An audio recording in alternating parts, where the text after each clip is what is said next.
From the mountains of central British Columbia to you listening around the world, this, my friends, is Spaced Out Radio. I am your host, Dave Scott, sitting in the captain's chair of SOR headquarters. We welcome you to tonight's show, especially if you're listening in on our terrestrial affiliates around North America and digitally on TalkStream Live and Revolution Radio. If you want to take a listen to our archives, we have them free for you at youtube.com/Spaced Out Radio. Just do me the favor, hit that subscribe button. Follow us on Twitter at Spaced Out Radio and on Instagram at Spaced Out Radio Show. Our website is spacedoutradio.com, where we have a plethora of features for you, including rocking out to Bumblefoot and reading up on Captain Shirk's SOR Newswire. Tonight's show is brought to you by Chive Charities. Help make the world 10% happier by visiting Chive Charities today. You can find them on our website. Susan Sheppard, the creator of Haunted Parkersburg Ghost Tours, she is also a well-respected as an author and for her abilities as a psychic medium. Susan has worked as a psychic and spiritualist medium since the age of 14 and as a paranormal investigator for the last decade. Last year, Susan was featured on the ABC Family Channel's popular show, Scariest Places on Earth, as a psychic medium at the Shawnee Amusement Park in Bluefield, West Virginia. She has previously taught Be Your Own Psychic classes at the Self-Health and Awareness Center and continues to appear before audiences and live television as a psychic medium. Her website, and it is gorgeous, and she is gorgeous too, hauntedparkersburgtours.com. If you want to check it out, I highly suggest you do, and go on her tour. Once this whole COVID thing is up, go on this tour. It is a great paranormal tour and a ghost tour, and they are so much fun if you've never been on one. Susan, welcome back to Spaced Out Radio. What a pleasure to have you back. Well, thank you. It's great to be back. Absolutely. We're glad to have you. And you know, our audience has grown and our stations have grown since the last time you were on. So I feel like you're embarking on a brand new show with the same name. And I cut my hair. Oh, I saw that. Yes, I did. I saw that. I'm happy about it, though. Very happy, because it went to a good cause. But, you know, for our audience who may not be familiar with you, tell us what it's like growing up as a young psychic medium and having all of this paranormal stuff happening all around you. Well, it doesn't really feel any different because you don't realize that it's something that most people are not aware, you know, things that others are not quite aware of, or maybe they discount it in some way. And, of course, I grew up, you know, in a very small community. I grew up very near the woods, and I think that when you're around nature and things like that, it just opens you up to all kinds of energies, and I think that might be one reason. Also, my grandmother was a psychic, so she spoke about different things. She talked about tokens, which were like premonitions of things about to happen, and she would see spirits as well. It used to scare me to death when I was little. But, yeah, I was kind of surrounded by that. And then I had one favorite aunt that was like a spiritualist, and we used to do these table-tipping seances out in the little community of Cairo, West Virginia. So it's just been around me pretty much all of my life. I mean, and I decided to follow it. I mean, others in my family were surrounded by that too, but they didn't really follow up on it like I did. And, of course, when I was very small, we had the Mothman sighting, and that's something I can actually remember.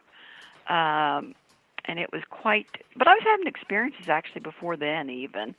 And that was just quite an experience, and I was taken by all of that. And I knew it was very close to the family that's in the book, The Mothman Prophecies. That would be the Partridge family. I know, sounds funny.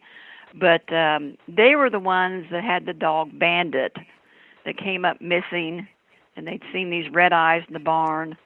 And I can actually remember my sister coming home from school talking about Paula Partridge coming to school saying the night before their dad and her brother had seen these red eyes in the barn. And then it was about an hour or two later that the Mothman was actually sighted in Point Pleasant.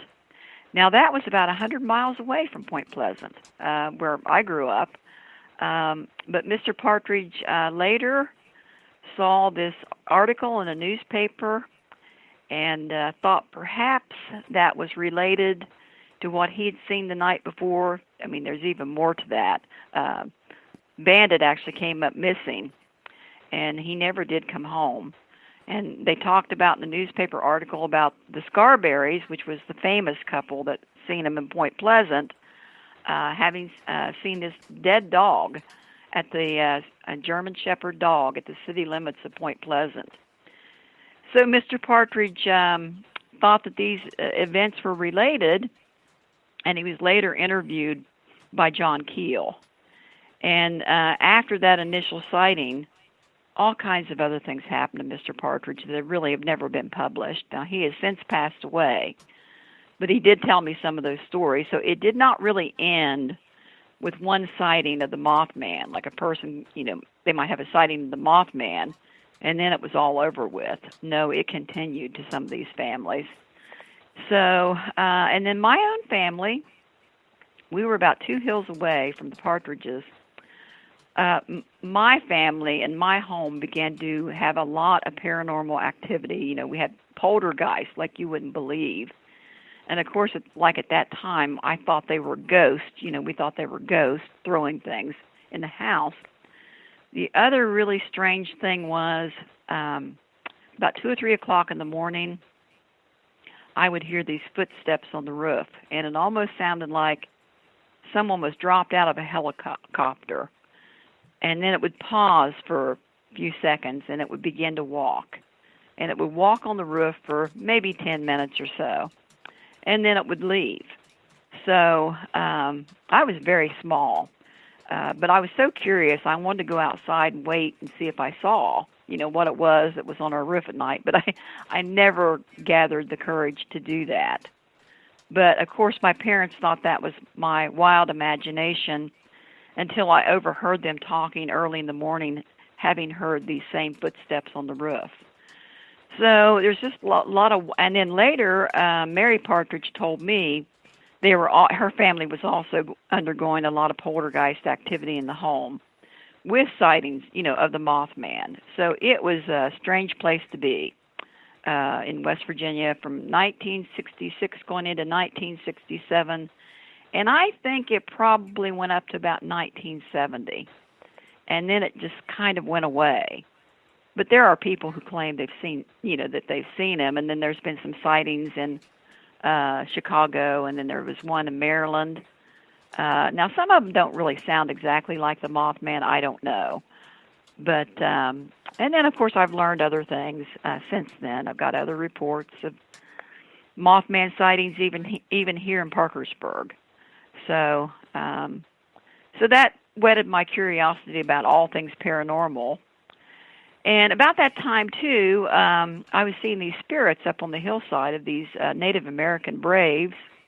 If you've ever seen a spirit, and I saw them during the day, if you've ever seen a spirit, you know that they look absolutely solid and real. There's not any transparent quality to them at all. That's what makes it so frightening in many ways, because they look so solid and real.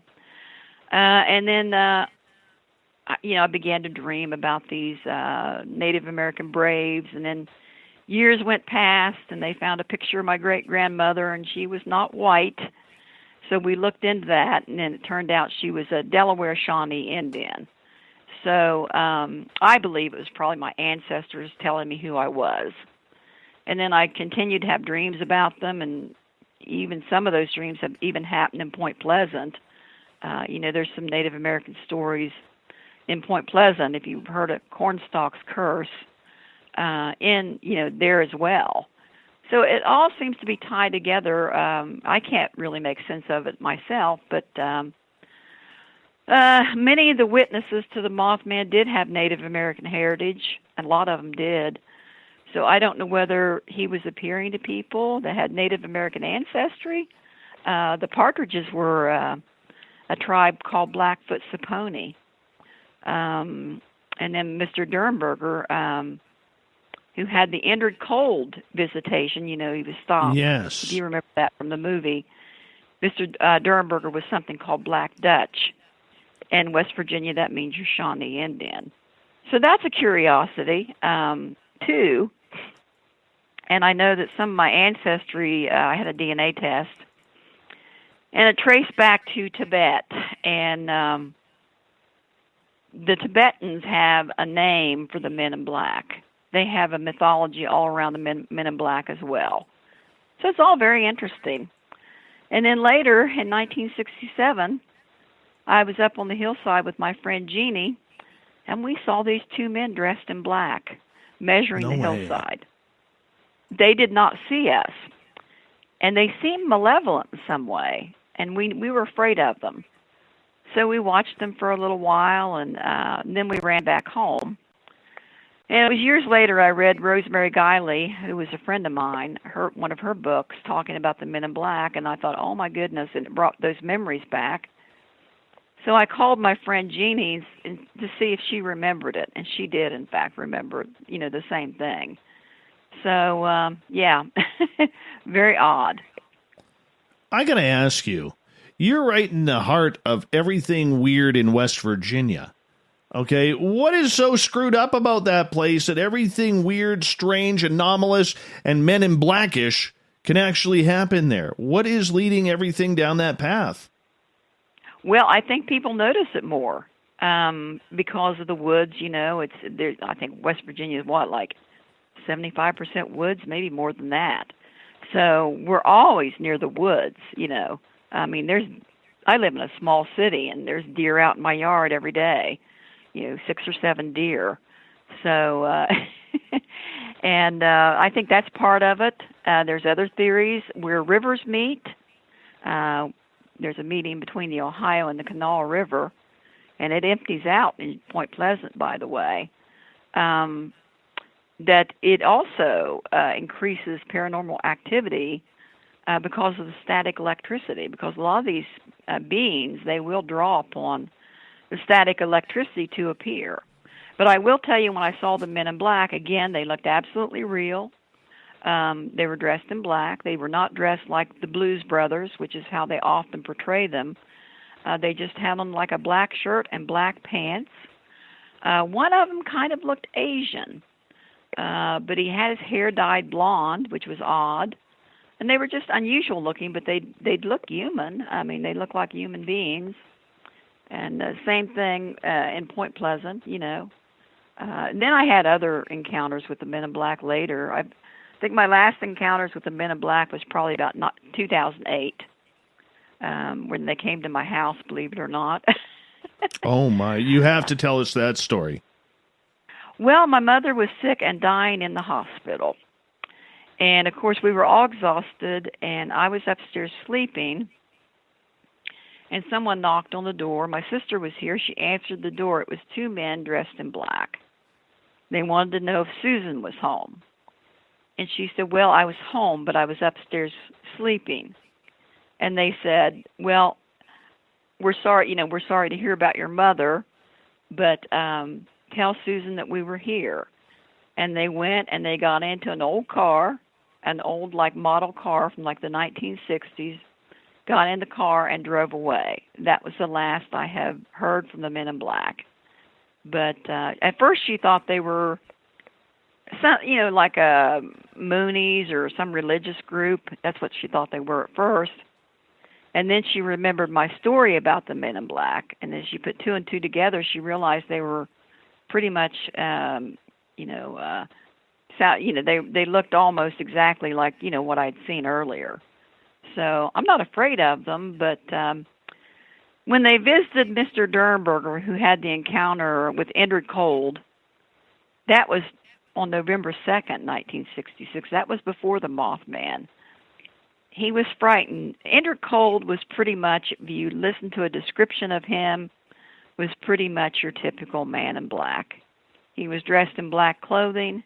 He had kind of an Asian appearance as well, had like a dark complexion, and of course he stepped out of a UFO. That got Mr. Dernberger's attention as well.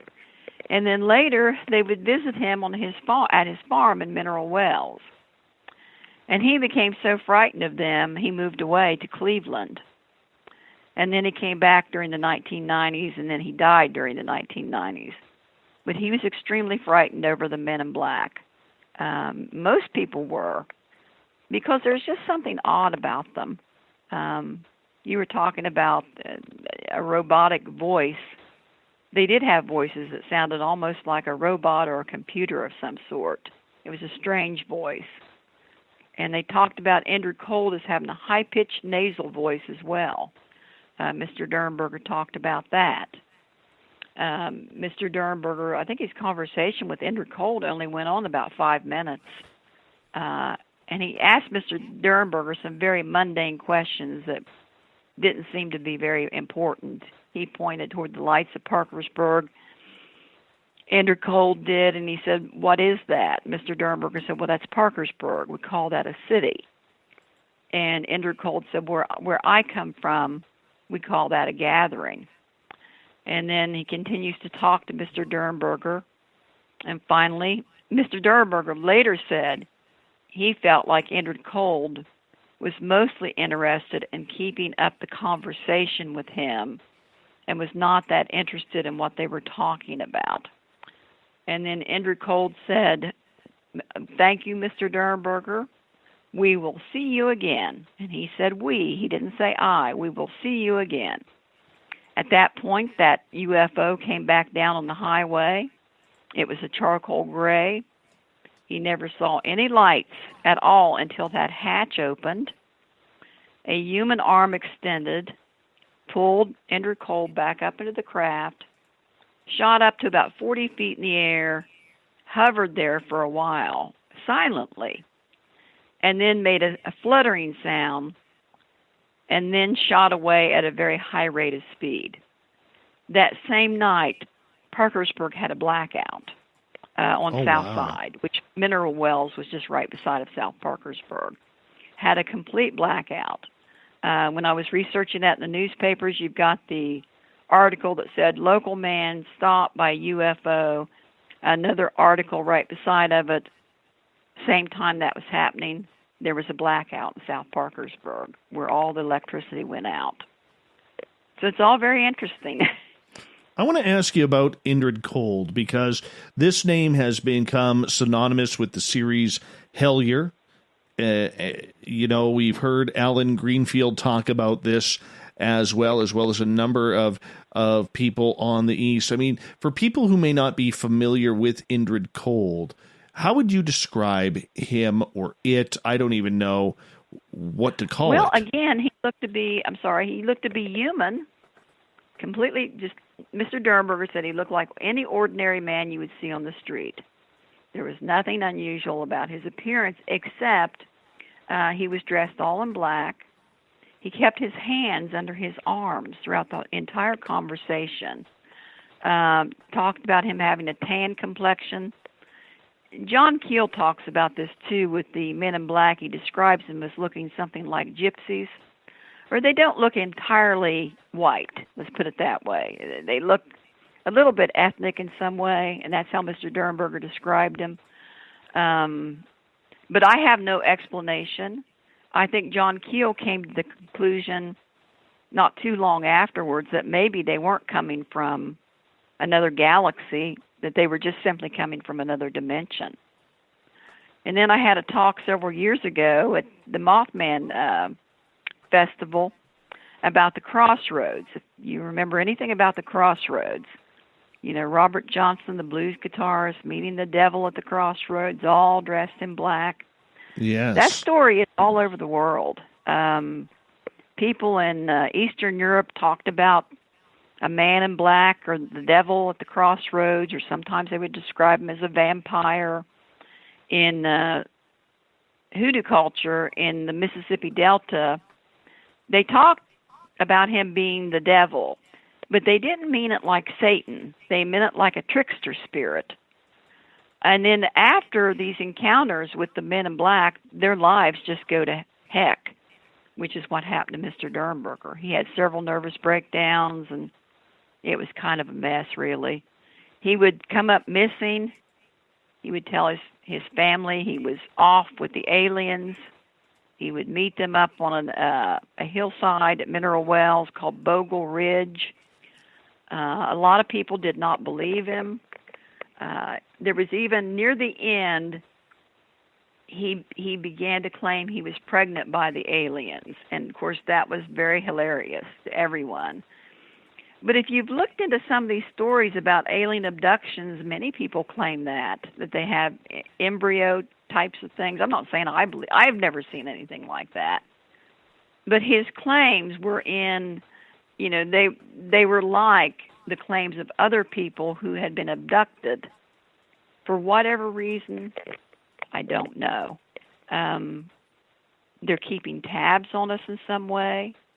It seems like they're attracted to certain people. And this is a story I don't tell too often, but my uncle worked at Wright-Patterson Air Force Base. Now, if you know anything about Wright-Patterson Air Force Base in Area 51, there's a connection. He claimed that they did have bodies of aliens.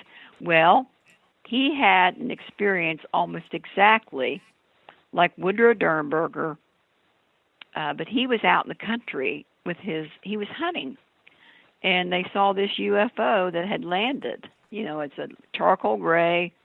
This man steps out, looks perfectly ordinary, begins to talk to my uncle. The other men were extremely frightened, and they ran away. He said the same thing to my uncle. We will see you again, or I will be back in time. That's another thing they would say to people. I will be back in time. And he kind of lost his mind as well. He was he worked at Wright-Patterson as an engineer, and they forced him to retire because of mental problems. This happens to a lot of people that have these experiences. They just more or less have a breakdown. And he came back to West Virginia with his friend Mike, and he was telling my uncle about this experience. My uncle, of course, was laughing. People were very skeptical back then. They still are, yes. But they were even more so back then. And his friend says, "Don't laugh. I was there. I saw it. Oh. It's true." So, that just gives me a shiver. I know, but he wouldn't divulge much of it to me. So then that kind of makes me think perhaps they're attracted to people in certain families, and what that reason is,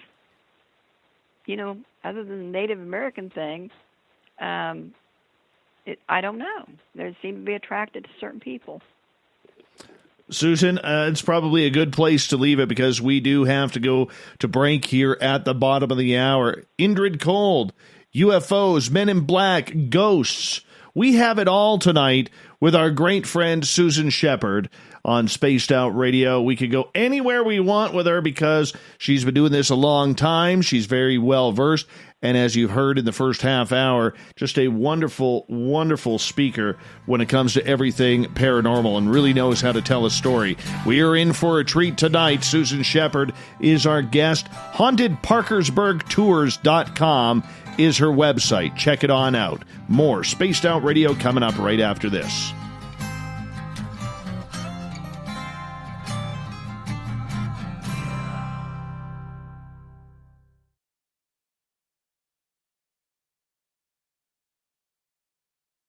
Hey, space travelers, this is John Resig, founder of the Chive and Chive Charities. If you know anything about our website, you'd know we like to do things a little differently. We're not some faceless organization collecting money for a nebulous cause. Our donor dollars go directly toward life-improving items. Then we give those items directly to an underdog who needs it most. To become a donor with Spaced Out Radio's official charity, Chive Charities, just go to chivecharities.org/donate. From the heartlands of Canada to beards around the world, we know how to take care of you. Fill your follicles with the Mighty Moose Beard Oil. All our oils and balms are handmade and 100% natural ingredients because we care about your beard. And hey, use the promo code SOR2019 and get your Mighty Moose Beard Oil today. You can check us out on our website, mightymoosebeard.com.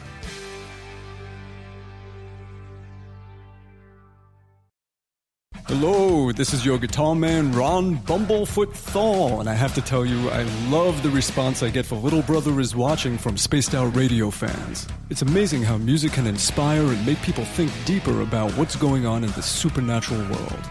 You can head over to my website, bumblefoot.com, to check out my music, my guitar workshops, my touring, even check out some of the hot sauces that I'm working on. And make sure you keep on listening because with Spaced Out Radio, you know Little Brother is watching. Hey everybody, the SOR Space Travelers is open. For just $5 a month, you can hang out with Dave and our crew privately in our members-only section. With your signing, you'll receive newsletters on what's going on with Spaced Out Radio. You'll have direct contact with the host during the show in our chat, live streaming videos, and a great forum for your posts and more. Become a space traveler now at spacedoutradio.com.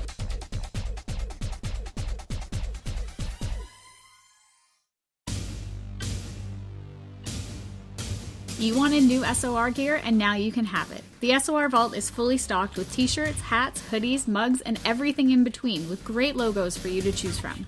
So head on over to spacedoutradio.com, click on the SOR Vault, and go shopping. Pricing is quite affordable, and you can look good representing your favorite show. So go to our website and pick up your new SOR wear at the SOR Vault today.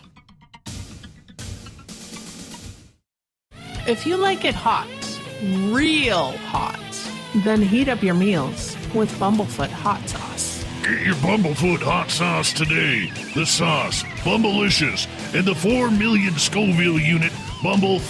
We're going in hot, real hot, coming out even hotter. Keep the milk nearby and tantalize your taste buds tonight. Bumblefoot hot sauce, available now at kajans.com.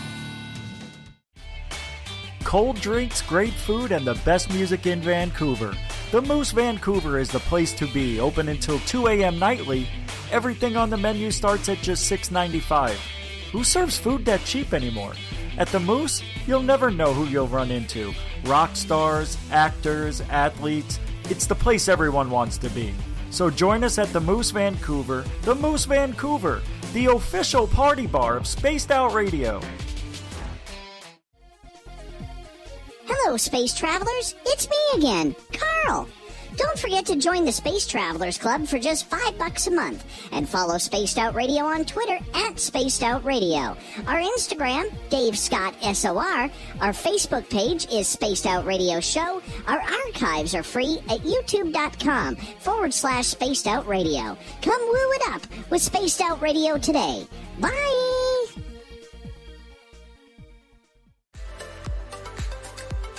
Are you looking for great advertising value for your company? Look no further than Spaced Out Radio.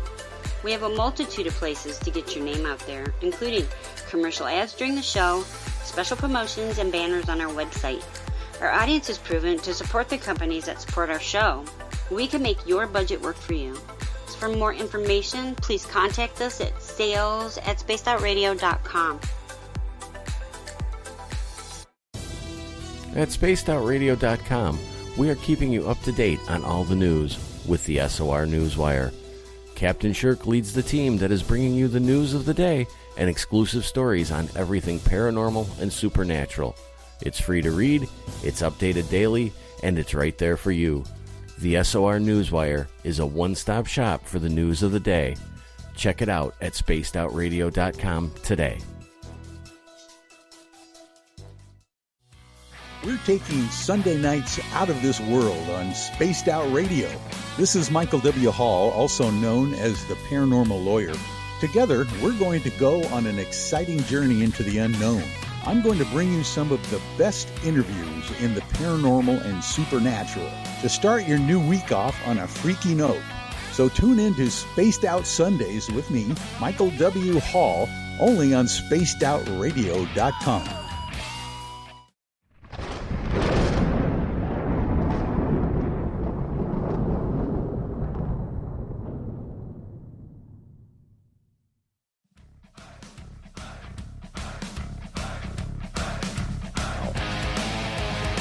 Welcome back to the second half hour of Spaced Out Radio. Tonight, I am your host, Dave Scott, sitting in the captain's chair of SOR headquarters.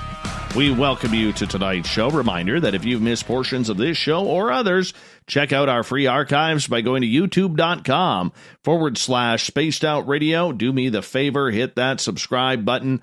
Our website is spacedoutradio.com, where we have a plethora of features for you, including rocking out to Bumblefoot and reading up on Captain Shirk's SOR Newswire. Follow us on Twitter at Spaced Out Radio and on Instagram at Spaced Out Radio Show. Tonight we are talking with author, psychic medium, ghost tour aficionado, Susan Sheppard. Her website, hauntedparkersburgtours.com. And right before the break, Susan, we were talking about Indrid Cold and a lot of weird, strange things that were happening where you are in West Virginia. How haunted is West Virginia?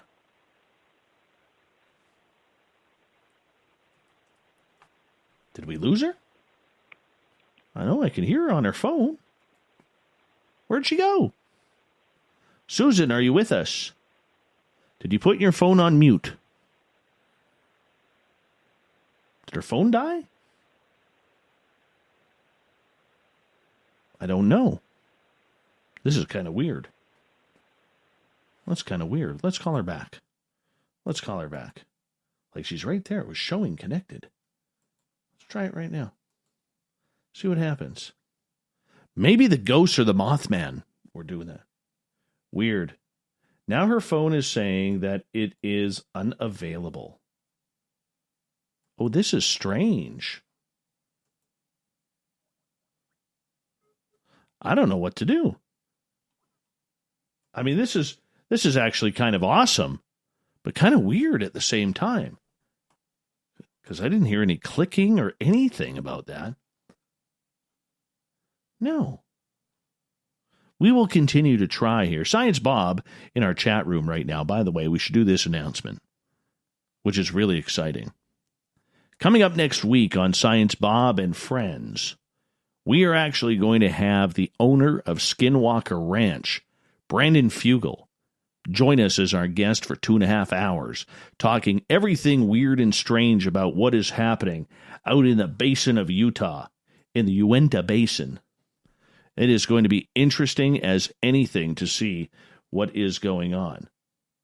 Very interesting to see what's going on. All right, what can we do here? Got to figure this out. I hope it wasn't Skype that crashed. You know, I really don't. I wonder if it's her phone.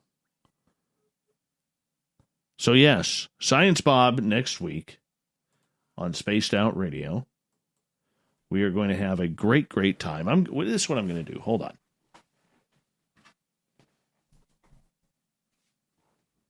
What we're going to do here is we're going to see if we can get Susan the other way. See if her phone is really here. You guys can listen in. The customer you have dialed is currently not available. Please try your call again later. Isn't that weird? Her phone completely died. Completely died. Corin's the booking guy. I know you're tuned on in. If you could, what I'd like you to do is I'd like you to try and see if she has power. Totally weird. We'll try again here. All right. Well, we got to continue on with a show here. Maybe it was aliens. Maybe it was the men in black that went and got her. I really don't know. I really don't know. I know what we're going to do. I know what we're going to do. We're going to try here one more time. See if everything is A-OK on her end. We're going to try a different number. Thank you, Corrence, the booking guy. That's why we love Corrence, the booking guy around here, is because we have the ability to maybe try and get a different number. She's such a good storyteller, too, Susan Sheppard. We're going to see if this one works. That number's working. We have a ringtone. Hey, Ryan, is Susan Sheppard there? Okay, because we're trying to do a live radio show with her, and our phone just died on us. So we tried this number, but that's okay. Thank you so much. No problem. All right. Bye. I guess she's not at work. Well, we'll try the other one here. Hold on. I got the microphone on mute, so that way the radio side doesn't hear the ring. Oh, hold on. We could be getting somewhere. We're ringing. We got cut off, I think. Tell me the aliens came and got you. Did you have Men in Black? I don't know if you heard the story, but it was about a phone. Well, the strange thing phone was... I even called your work looking for you. So, can you hear me okay? I'm hearing you fine sorry now. Sorry about that. I mean, it went click, and then it went to a busy signal. So I was afraid, just to hang on. So I knew you'd call me back. Yeah, we were trying. I was almost going to call my former mother-in-law, who's still pissed off a house landed on her sister, just to try and rile her up a little bit, to see how show the audience how scary my life was at one point. But no, this is much better that you're back. Much better. Oh, I'm really sorry that happened. That's weird. That's the worst thing that happens. We're doing just perfectly. Susan Sheppard with us tonight. Okay, now in my panic, you might have to remind me where we were. Well, I was telling you the strange story about I think you were talking on break about hearing these certain clicking sounds, and to begin to have the symbols. I was telling you about I had some strange, with Android Cold.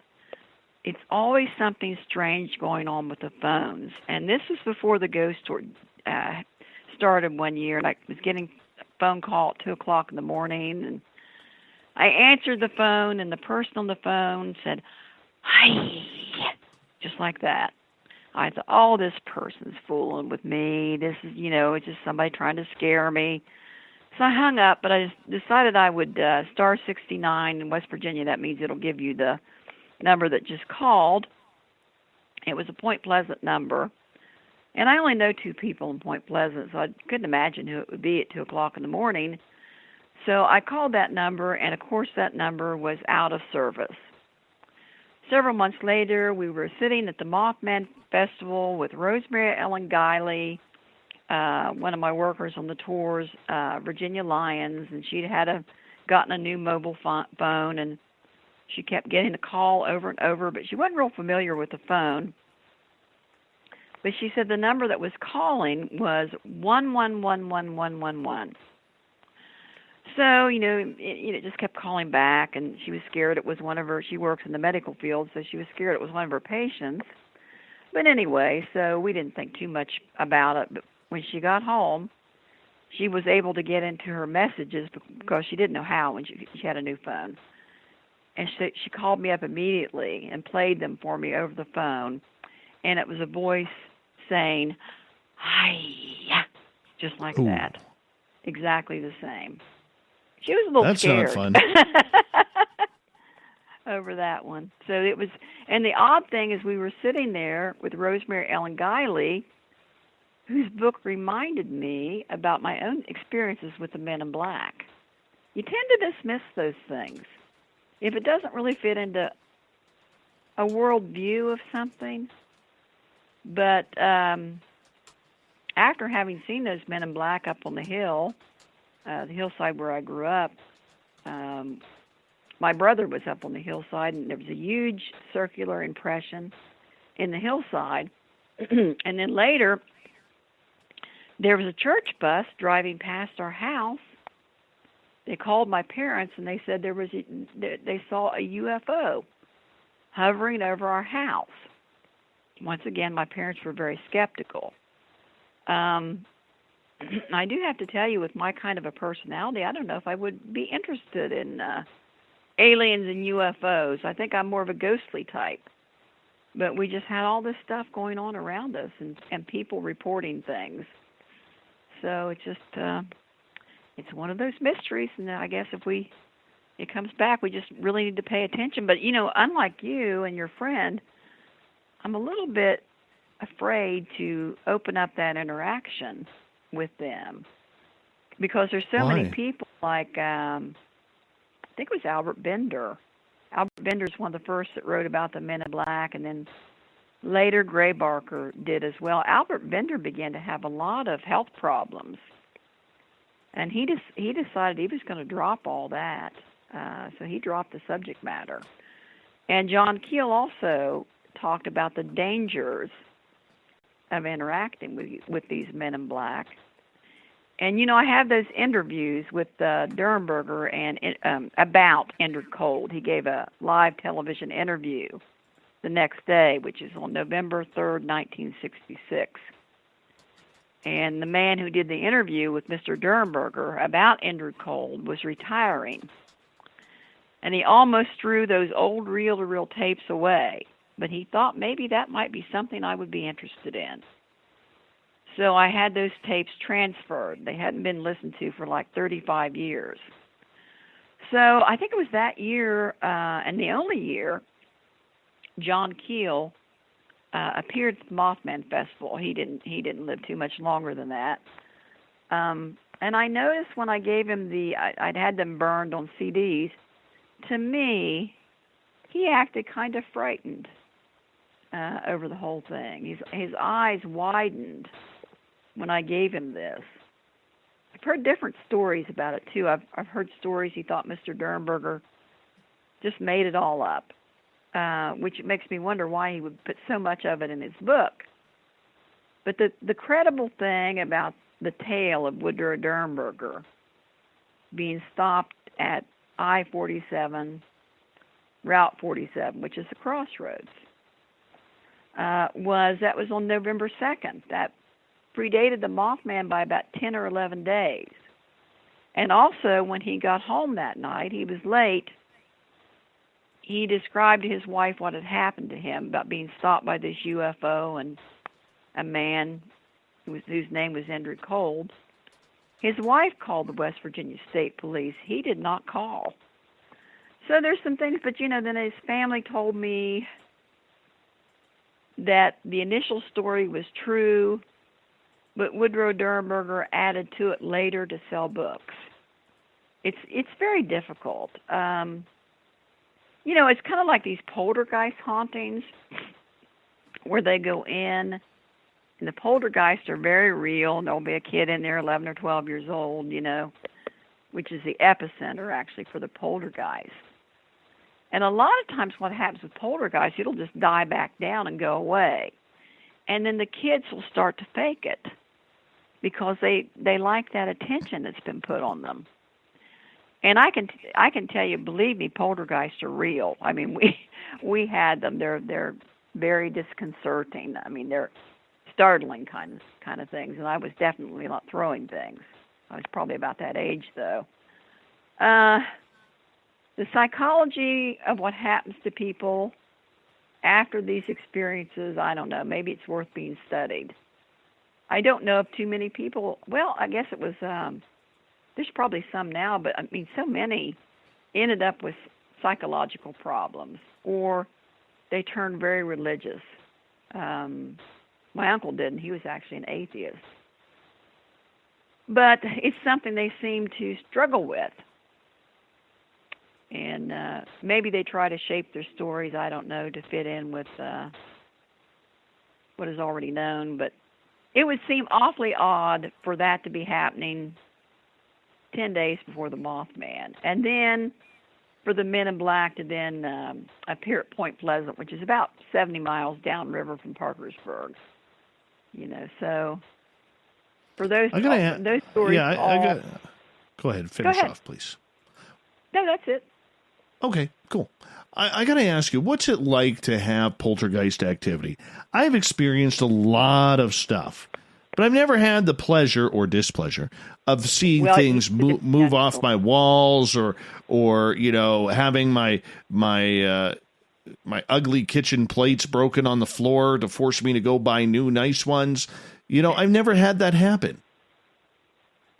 Well, there's usually a young girl there, prepubescent child, which I was, and most of the things that would be thrown across the room were things that belonged to me. Well, like I was sitting there, my mother was lying on the couch, and I was sitting in a chair watching television. I'm reading a book, and I look up, and there is my purse right in front of the TV set, right in front of the screen of the TV set.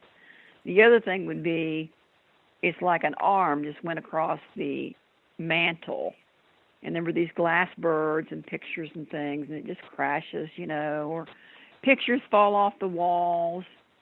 probably the most dramatic was my dad came home. My dad was an alcoholic.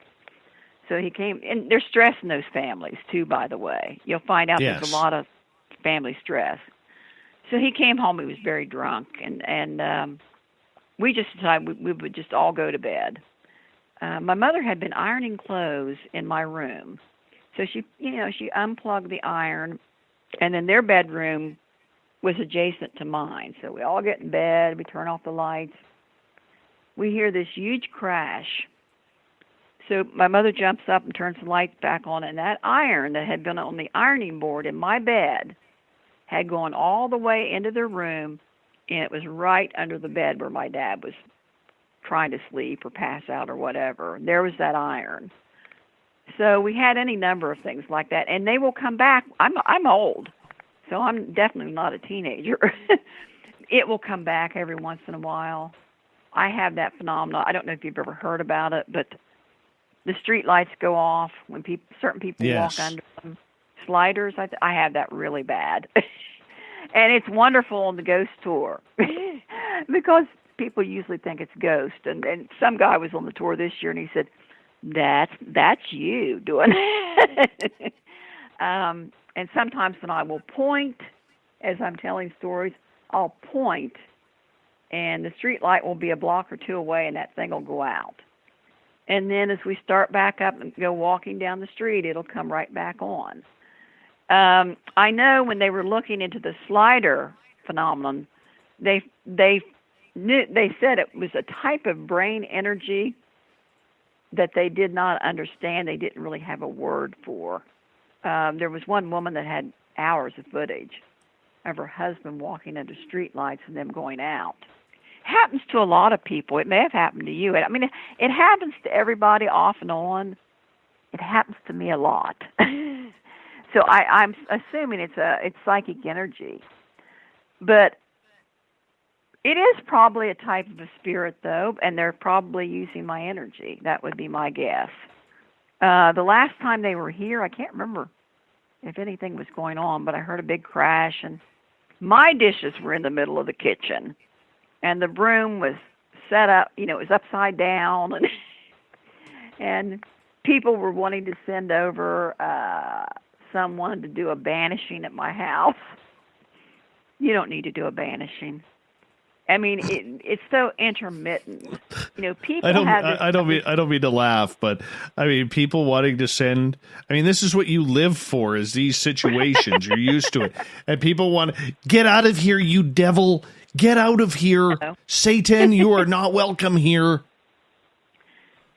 It's very difficult. It's difficult dealing with people who are scared over very small things. Yes, but.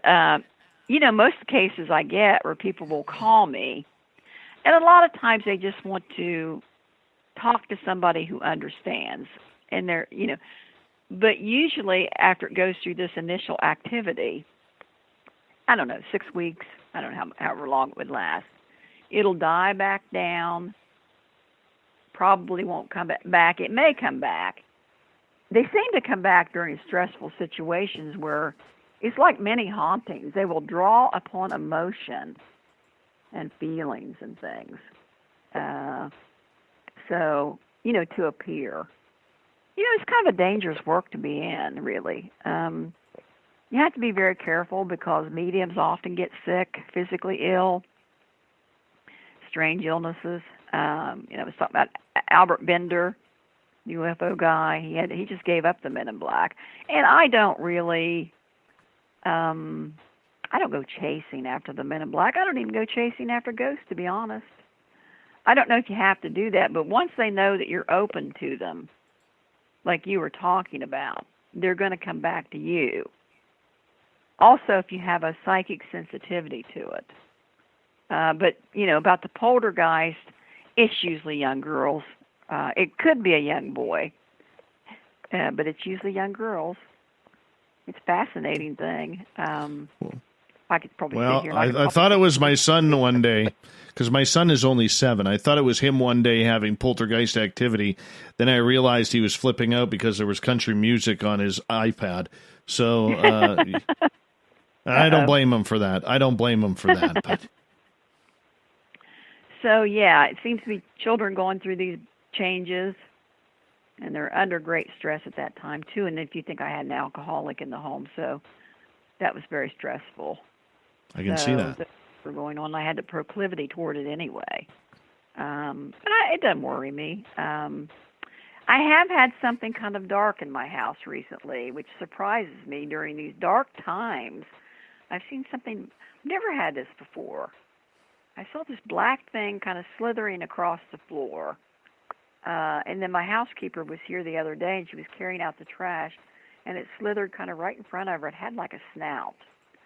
But it's not, the feeling I have, right, we did a little bit of a cleansing, where I saw it, and my dog was just going crazy over that spot. She would sit and stare at that spot. So it feels to me like it's gone right now. But you just kind of live with it. I mean, these terrible cases of people, and they're rare, about some people becoming possessed. If you have psychiatric problems like bipolar, you're very impressionable in certain ways, it's probably not a field to dabble in. One of my ghost hunting friends, her husband was bipolar. He loved ghost hunting. And they would go up to the old Moundsville Penitentiary, and every time he came back home, he had a breakdown. And I told Crystal, you shouldn't take him up there. He's just too open, So, but if then we have another ghost hunting guy here in the area, very stable. He's very, very stable, but not that much happens to him. So there's some kind of openness with people.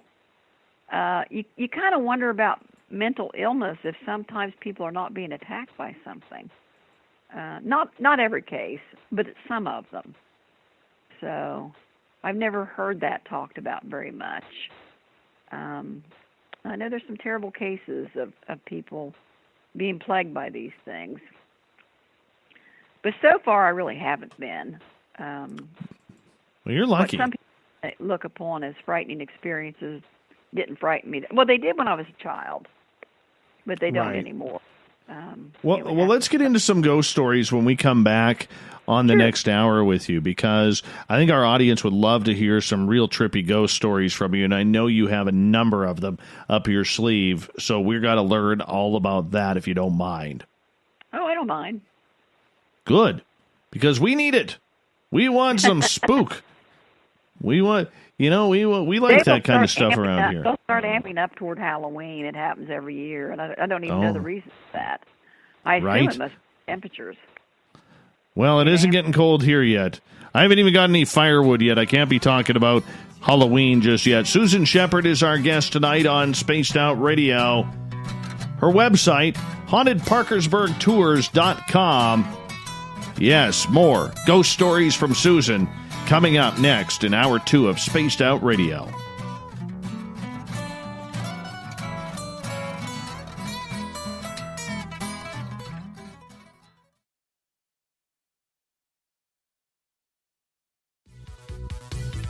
Hello, Space Travelers. It's me again, Carl. Don't forget to join the Space Travelers Club for just $5 a month. And follow Spaced Out Radio on Twitter at Spaced Out Radio. Our Instagram, Dave Scott SOR. Our Facebook page is Spaced Out Radio Show. Our archives are free at youtube.com/Spaced Out Radio. Come woo it up with Spaced Out Radio today. Bye! Hi there, this is the paranormal lawyer Michael W. Hall. I'd like to invite you to listen in each Sunday night where we're going to open up your eyes to everything strange and paranormal. I will be hosting some great guests with topics that affect us all, such as UFOs, ghosts, and everything paranormal. Let's learn together on Spaced Out Radio Sunday with myself, Michael W. Hall, the paranormal lawyer at spacedoutradio.com. Hi, this is Amber Beckrud, and I want to invite you to subscribe to our YouTube channel where we store all of the SOR show archives for free. And as an added bonus, every 2 weeks I'm posting brand new content on Cryptid Tales, where I will get into some of the spookier legends and folklore from around the world and tell the stories that go with them. Find us at youtube.com/spacedoutradio and check out Cryptid Tales today. Drop a comment and let me know what you want to hear. See you there. I'm feeling a little spicy tonight. What to do? What to do? Why not get Bumblefuck? 4 million Scoville units of pure hard rock. Bumblefoot hot sauces come in 3 flavors. The burning Bumble. Tone it down a bit with Bumblicious and throw the sauce on everything. Spicing up. Bumble me, baby. Bumblefoot hot sauce. Get it today at kajans.com. Are you an experiencer of something strange that can't be explained? Do you want help finding out what's going on?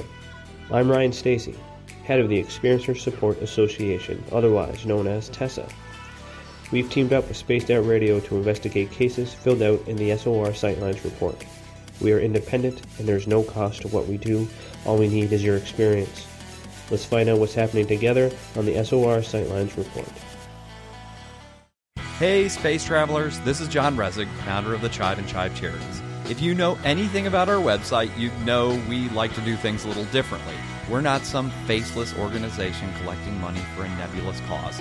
Our donor dollars go directly toward life-improving items. Then we give those items directly to an underdog who needs it most. To become a donor with Spaced Out Radio's official charity, Chive Charities, just go to chivecharities.org/donate. We all know on Spaced Out Radio we love a good beard and mustache, so why not take care of your facial hair with Mighty Moose Beard Oil? Made in Canada, we're taking care of beards and stashes around the world. We use 100% natural ingredients with our oils and balms to make your whiskers feel silky smooth. Use promo code SOR2019 at mightymoosebeard.com today.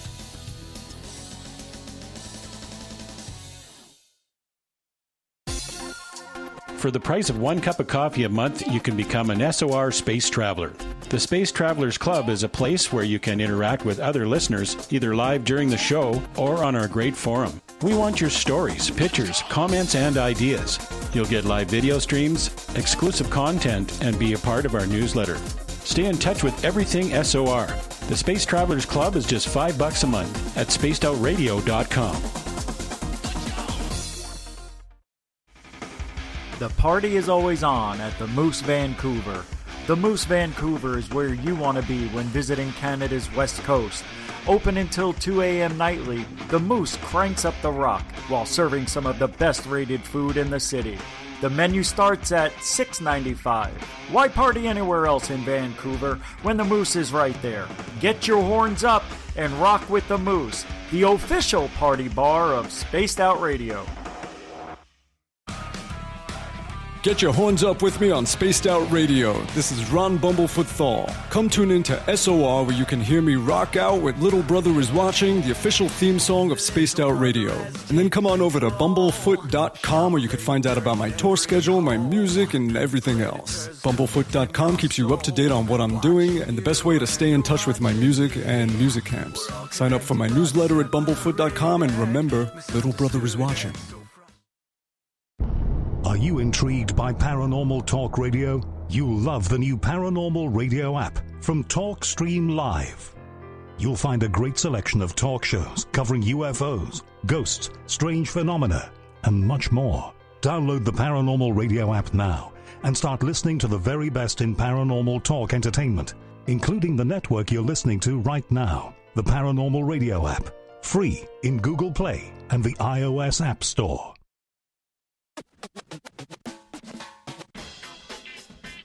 The SOR Vault is open for business, and we have some cool swag for you to pick up. All you have to do is head over to our website and click on the SOR Vault. You have a variety of cool logos to choose from, and put them on anything you want. T-shirts, hoodies, hats, coffee mugs, you name it, we can get it to you. So do your shopping by supporting the store you love. Get your Spaced Out Radio swag at the SOR Vault today.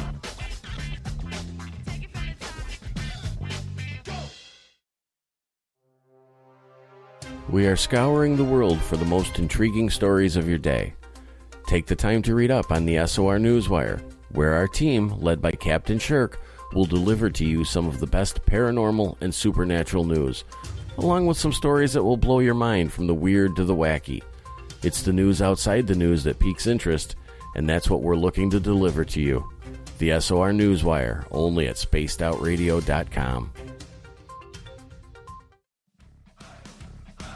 You're listening to Spaced Out Radio with Dave Scott. Follow Dave on Twitter at Spaced Out Radio and on Facebook, Spaced Out Radio Show. Hour number 2 of Spaced Out Radio is now underway. I am Dave Scott, hanging out with all of you. Thank you so much for hanging out with me. We welcome back everyone listening in on our terrestrial affiliates around North America and digitally on TalkStream Live and Revolution Radio. Remember, all of our archives are free for you at youtube.com/Spaced Out Radio. Just do old Davey the favor, hit that subscribe button. The Desert Clam has set the password for tonight in the SOR Space Travelers Club. Nomenclator. Nomenclator is your password. Use it wisely, space travelers, as the Clam sets a password each and every night, right here on Spaced Out Radio. Our website is spacedoutradio.com. We have a plethora of features for you, including rocking out to Bumblefoot and reading up on Captain Shirk's SOR Newswire. Follow us on Twitter at Spaced Out Radio and on Instagram at Spaced Out Radio Show. Tonight, we check out paranormal adventurer Susan Sheppard. She's an author, researcher, psychic medium. She also has an awesome ghost tour in West Virginia called Haunted Parkersburg Tours.com. Highly suggest you check it on out. Susan, welcome back.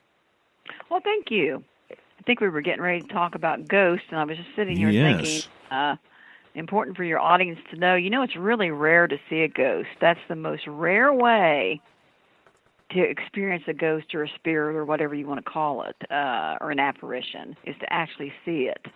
Most hauntings are experienced in all kinds of different other ways, which I think there's many ghost hunters that have never honestly, if they're being honest, have seen what you would call a full-bodied apparition. And you can't doubt it because they look absolutely real. The first ones I ever saw, I was about 4 years old, and I saw 2 Native American braves up on the hillside from my grandparents' house. Of course, I was terrified. And this was during the day. And then later, I had a schoolmate that was killed in the car wreck, and I had gone to his wake. I was pretty young. I think I was only about 14. And went home that night and heard footsteps in my room and opened my eyes, and he was standing at the foot of the bed looking terrified and lost, which I will always feel bad because I screamed, "Get out of here." So apparently he was lost in some way. But he must have followed me home from the wake. And then, of course, my grandmother passed away. I saw her as well, and seen a number of different things. I've got like a recording, which would be, there's a fellow that walks by my back window and door that I see quite a bit. I've been seeing him about 30 years. But he's always doing the same thing, so he's not an interactive, he's not a consciousness kind of ghost. Usually with these others, they're trying to convey an emotion. They want, usually when they appear or they start doing things, that you're going to notice, they're trying to give you a piece of information. Right. So I had a funny paranormal story happen here recently. My buddy Mike, he crashed at my place a week ago. And where the bed he was sleeping on in the room he was sleeping in is an addition to the house. Now, where I live, I have seen the ghost in my yard. And I know his name is Rick. I know he's a good guy. I know he was into woodwork. So that night, Mike, who doesn't know this story, has a dream about this guy dressed in light clothing, woodworking, right exactly where Mike is trying to sleep. Mm-hmm.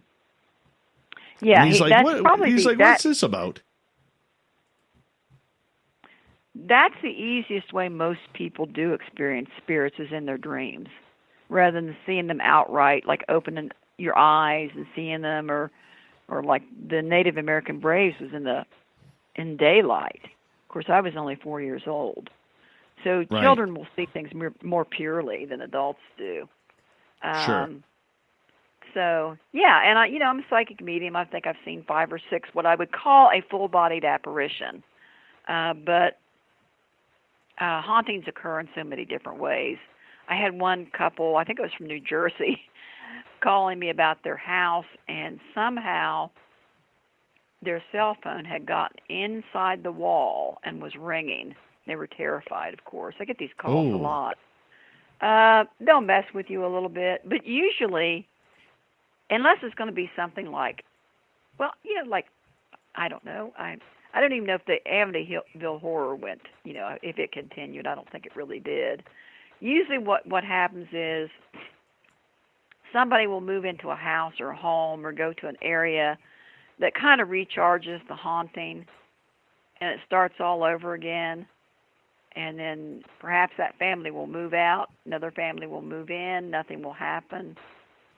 People are under this idea that if they have haunted activity, it's just going to get worse and worse and worse until they're attacking the people, or they're going to murder them in some way, or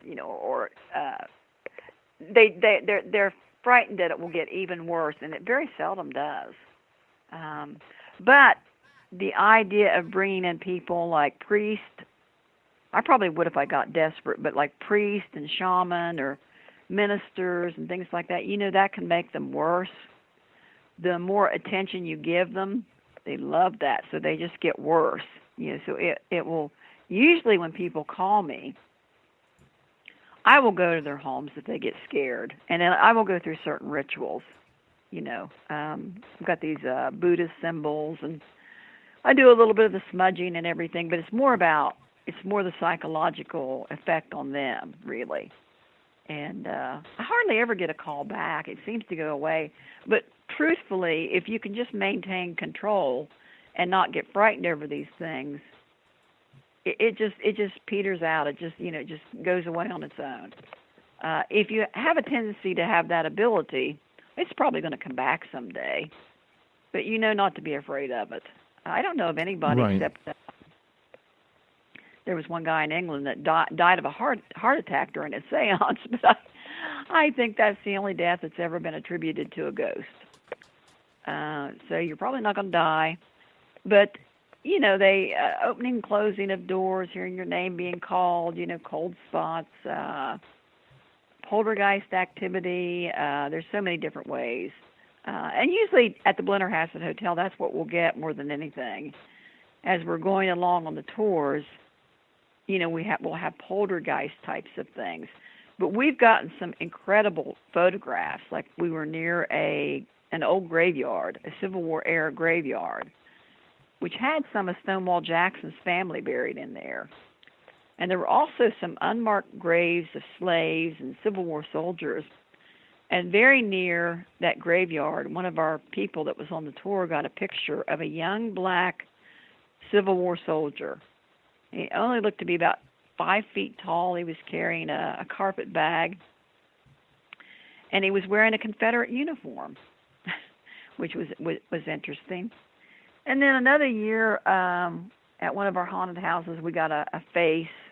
It's really scary looking. I should send both of them to you. Just a face kind of staring over the fence. And what typically, as you're taking pictures, you'll snap a picture and then another picture and then another picture, and it will be the one in the middle. The one before will show nothing, the one after it will show nothing. So it's always a lot of fun. It's always very interesting. I don't know. I think the one with the young Civil War soldiers is probably more of an imprint haunting than would be trying to... we didn't see it at all. I mean, understand, as we're walking down the street, we didn't see anything. And she didn't see it until she got her pictures developed. Interesting. I have a question from Denali in our chat room on YouTube. Mm-hmm. And Denali is asking, and of course I just swipe the YouTube chat and it skips a question. But here it is. Have you had spirits come to you often asking for help to cross over?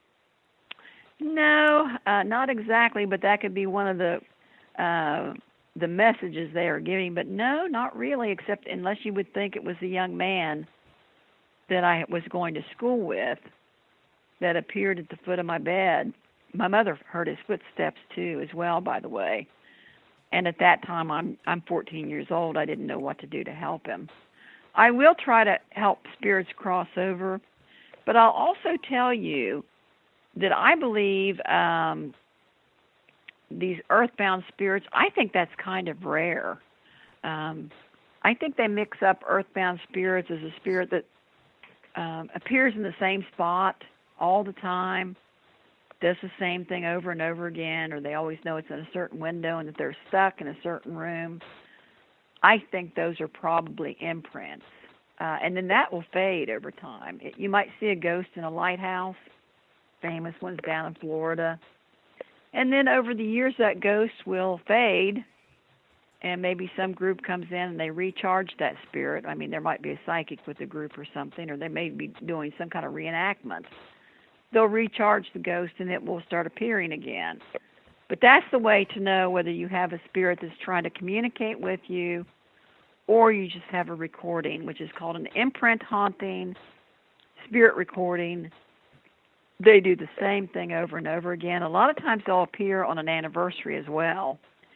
And if you tried to interact with those spirits, it would be like they couldn't even see you because they can't. That would be almost like watching a television show. So it seems to be a type of a time warp is what that, and those are very common. I'd say they probably make up 80% of all spirits. I have a comforting spirit. The builder of the Blennerhassett Hotel, where the ghost tour starts out, Mr. Chancellor, he's always associated with cigar smoke. And when my mother she was very sick, she was dying, I started getting his cigar smoke in my house. And usually, when I'm having a hard time or something's gone wrong, I will smell that cigar smoke. And it's almost like he's saying, don't worry, I'm here, I'm here. So he's kind of decided to attach himself to me, but he's a very good spirit. And then, of course, we've got that wonderful Weeping Woman statue in Riverview Cemetery. If somebody wanted to look that up online. She overlooks the Jackson family graves. Now, those Jacksons that are buried there, they're cousins to Stonewall. He has one sister, but they're all Union, even though Stonewall was a Confederate. And she overlooks their graves, and that statue is magical. You can go up and make a wish on her, and she will grant your wish, and people will actually see her move. Uh-oh, there she goes. Well, your puppy is awoken. I'll try to move far away. Can you hear me? I can hear you. All right. There's probably a deer out in the yard. Oh, but I anyway, hate when that happens. There's tons of information on the Weeping Woman statue in Parkersburg, West Virginia. She's quite famous. There's an awesome picture, and I can't find it, that we took early in the ghost tour, where I'm putting my hand on the statues, and all these lights are coming out of her head. And the statue is not reflective. It's concrete or granite, more or less, has a really rough surface. Okay, I'm going to have to get her. Go ahead. So, with your tours, what's the most famous ghost on your tour at Parkersburg? I'd have to say, there's several. I'd have to say the Weeping Woman statue is probably the most famous feature on our ghost tour. She's all over the internet now. People seem to be fascinated with her. It's like too long, and there's so many stories. Right. Did we lose our phone again?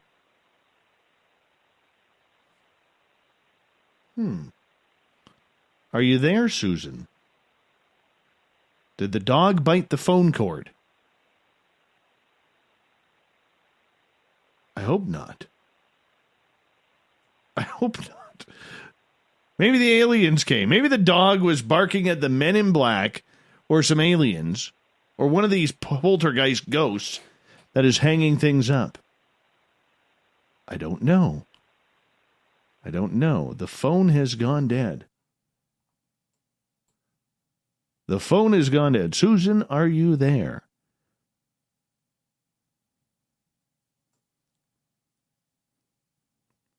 Let me know what you think. We're going to try her again. But let me know what you think. Did Susan, let's be honest here, did Susan's dog eat the phone cord? Or was it Men in Black and aliens? Maybe some poltergeists. It's funny because I'm getting questions from the chat room. I can't really ask our guest right now. Can't really ask her. We'll try to see if this will hook up here. There we go. Hear me. We got you now. We got you now. Okay, great. This is so weird. We did a little bit of a debate. We did a little bit of a debate here. Okay. Was it A, the dog chewed the phone cord, or B, was it aliens, Men in Black, or poltergeist guy who was, screwing around with the phone? It seems like when we get on it, do anything that has any type of true magic to it or strangeness, the phone goes dead. So, well, next time I'll have my mobile phone. It will be better. We could do Skype. But anyway, yeah. Weeping Woman, and then, of course, we have another little ghost girl called Bessie Bartlett who died of typhoid fever in the basement of her home, and somebody was taking pictures. And they actually have pictures of that little ghost. They may want to go ahead and Google that as well. Little ghost girl, Bessie Bartlett, Parkersburg, West Virginia. Got a wonderful story about the Banshee of Martown. Of course, the hauntings of the Blennerhassett Hotel. We have got all kinds of stories from Civil War hospitals.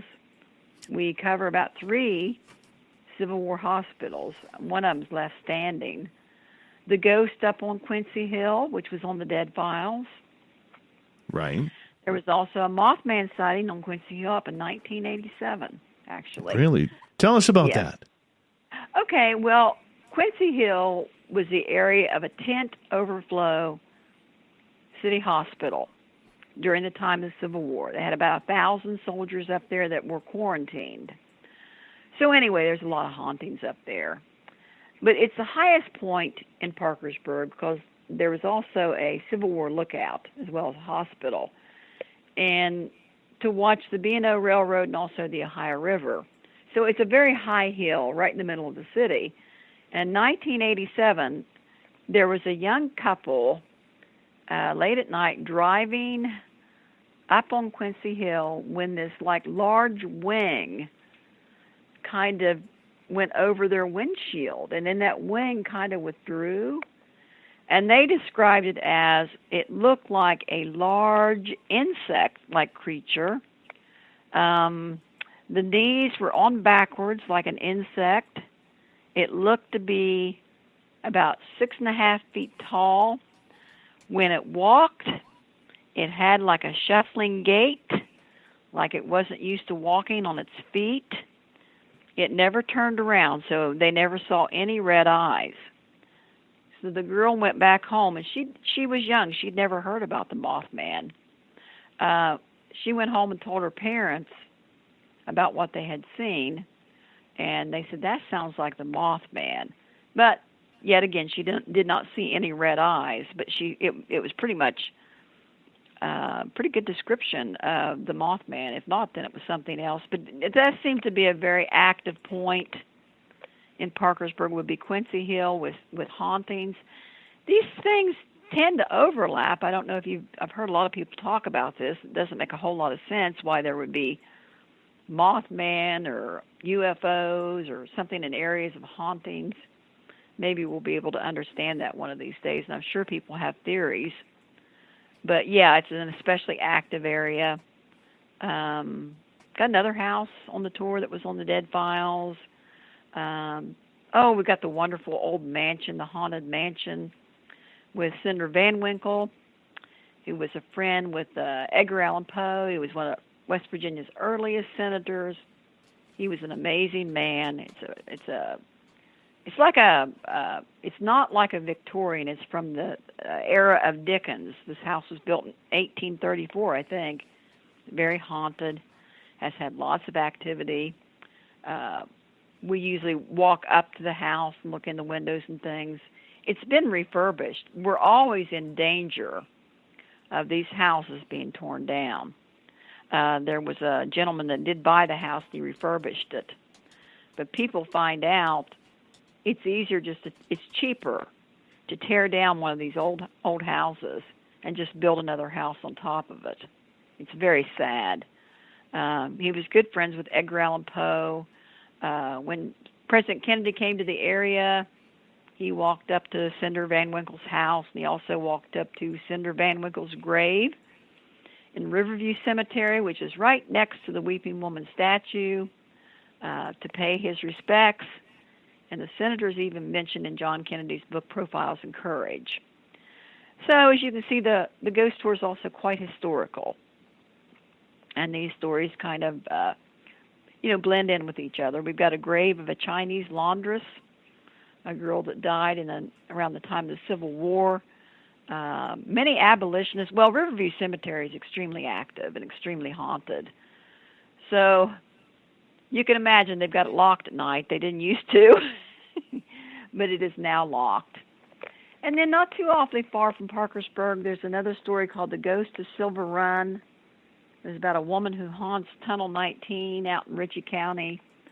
And even though that story does not begin in Parkersburg, it ends in Parkersburg at the old 6th Street train stations. We can interchange these stories. We have so many stories that we don't even tell them all. And a lot of times I'll just tell whatever I'm in the mood to tell. There's little things. It's hard to impress me. So if you got an orb on your ceiling in the kitchen, that might not impress me too much. Or if you just got footsteps, or it has to be a little bit more than that. Right. We've got less than a minute to go here before we go to break at the bottom of the hour. Susan, with all the spirits coming and going, and you have your favorites on your tour, do you notice a lot of drifting spirits that are there one day, maybe just for a pit stop on their way to a different location, and then the next day they're gone? It's hard to tell who it is. It could be. There are people that come on the tour that they'll feel a hand slip around their waist, or somebody will put a hand on their shoulder. But who to say that is? We have one story about Houdini. He played in Parkersburg back in, I think it was 1927. We always pretend like it's him. But I guess I could do a reading on it to find out who it was, but I don't see any reason to. But yeah, there are some that come in and seem to leave, and in some years one house will be a little bit more dead than another place. We'll tell the story anyway. The interesting thing, though, too, is... Oh, go ahead. I'm sorry. Hold that thought. Right. Haunted Parkersburg, ghosts, UFOs, aliens, and whatever else we can fit in with our awesome guest tonight, Susan Sheppard. HauntedParkersburgTours.com is her website. Check it on out. We'll be back with more Spaced Out Radio coming up.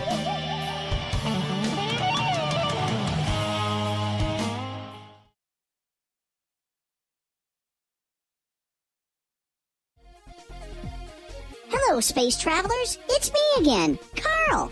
Don't forget to join the Space Travelers Club for just $5 a month, and follow Spaced Out Radio on Twitter at Spaced Out Radio.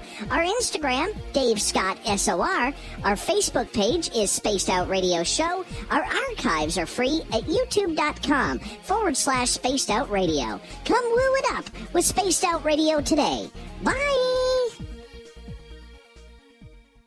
Hello, this is your guitar man, Ron Bumblefoot Thor, and I have to tell you, I love the response I get for Little Brother Is Watching from Spaced Out Radio fans. It's amazing how music can inspire and make people think deeper about what's going on in the supernatural world. You can head over to my website, bumblefoot.com, to check out my music, my guitar workshops, my touring, even check out some of the hot sauces that I'm working on. And make sure you keep on listening, because with Spaced Out Radio, you know Little Brother is watching. Hey, space travelers, this is John Resig, founder of the Chive and Chive Charities. If you know anything about our website, you know we like to do things a little differently. We're not some faceless organization collecting money for a nebulous cause. Our donor dollars go directly toward life-improving items. Then we give those items directly to an underdog who needs it most. To become a donor with Spaced Out Radio's official charity, Chive Charities, just go to chivecharities.org/donate. Are you looking for great advertising value for your company? Look no further than Spaced Out Radio. We have a multitude of places to get your name out there, including commercial ads during the show, special promotions, and banners on our website. Our audience is proven to support the companies that support our show. We can make your budget work for you. So for more information, please contact us at sales@spacedoutradio.com. We're adding to the entertainment online for Spaced Out Radio. I'm Amber Beckrud, and I want to invite you to subscribe to our YouTube channel and check out Cryptid Tales, where I will take you on a journey into some of the strangest legends and lore from around the world, relaying the stories to you of the strange creatures and experiences that people have had throughout time. You can find Cryptid Tales at youtube.com/Spaced Out Radio. And while you're there, don't forget to check out our free archives and leave a comment. See you there. Hey everybody, the SOR Space Travelers is open. For just $5 a month, you can hang out with Dave and our crew privately in our members-only section. With your signing, you'll receive newsletters on what's going on with Spaced Out Radio. You'll have direct contact with the host during the show in our chat, live streaming videos, and a great forum for your posts and more. Become a space traveler now at spacedoutradio.com.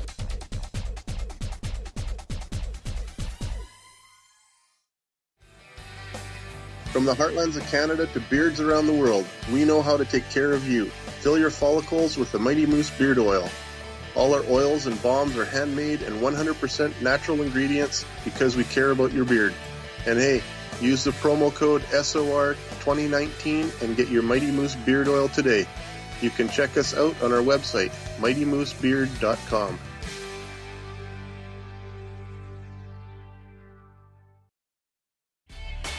Cold drinks, great food, and the best music in Vancouver. The Moose Vancouver is the place to be, open until 2 a.m. nightly. Everything on the menu starts at just $6.95. Who serves food that cheap anymore? At the Moose, you'll never know who you'll run into. Rock stars, actors, athletes. It's the place everyone wants to be. So join us at the Moose Vancouver, the official party bar of Spaced Out Radio. We're taking Sunday nights out of this world on Spaced Out Radio. This is Michael W. Hall, also known as the Paranormal Lawyer. Together, we're going to go on an exciting journey into the unknown. I'm going to bring you some of the best interviews in the paranormal and supernatural to start your new week off on a freaky note. So tune in to Spaced Out Sundays with me, Michael W. Hall, only on spacedoutradio.com. You wanted new SOR gear, and now you can have it. The SOR Vault is fully stocked with t-shirts, hats, hoodies, mugs, and everything in between, with great logos for you to choose from. So head on over to spacedoutradio.com, click on the SOR Vault, and go shopping. Pricing is quite affordable, and you can look good representing your favorite show. So go to our website and pick up your new SOR wear at the SOR Vault today. At spacedoutradio.com, we are keeping you up to date on all the news with the SOR Newswire. Captain Shirk leads the team that is bringing you the news of the day and exclusive stories on everything paranormal and supernatural. It's free to read, it's updated daily, and it's right there for you. The SOR Newswire is a one-stop shop for the news of the day. Check it out at spacedoutradio.com today.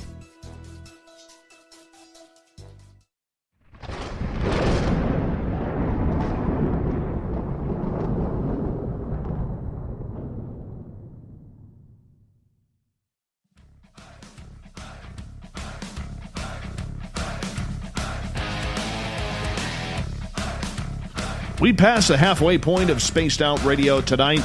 I am your host, Dave Scott, hanging out with all of you, talking a little spookiness. which we absolutely love to do on this show. Thank you for tuning us in. Reminder that if you've missed portions of this show or others, check out our free archives by going to youtube.com/Spaced Out Radio. Then do me the favor, hit that subscribe button. Our website is spacedoutradio.com, where we have a plethora of features for you, including rocking out to Bumblefoot and reading up on Captain Shirk's SOR Newswire. If you're not following us yet on Instagram, you should, at Spaced Out Radio Show, and on Twitter at Spaced Out Radio. Tonight we continue our paranormal tour of stories with great author, researcher, psychic medium Susan Sheppard. Her website, hauntedparkersburgtours.com. So if you're on the East Coast or traveling to the East Coast, especially West Virginia, where Mothman was, go on one of her tours. You're going to absolutely love it. Susan, welcome back. Of course, I do want to remind people we're on lockdown right now, so we're not currently doing tours. We're just waiting for that to ease up so we can. So you're not allowed to take out more than 8 people. Kind of impossible to do. So I know. I'm on a ghost tour site. This is true of many of them. And then some of them are doing the virtual tours, which I don't know. I've never tried that, but I guess it would be a possibility, to do Zoom or something like that, or a virtual tour. Yeah. No, But that sucks. it completely sucks. And I'm a writer. Writers' conferences are all online. I mean, they're just trying to ruin all of our fun.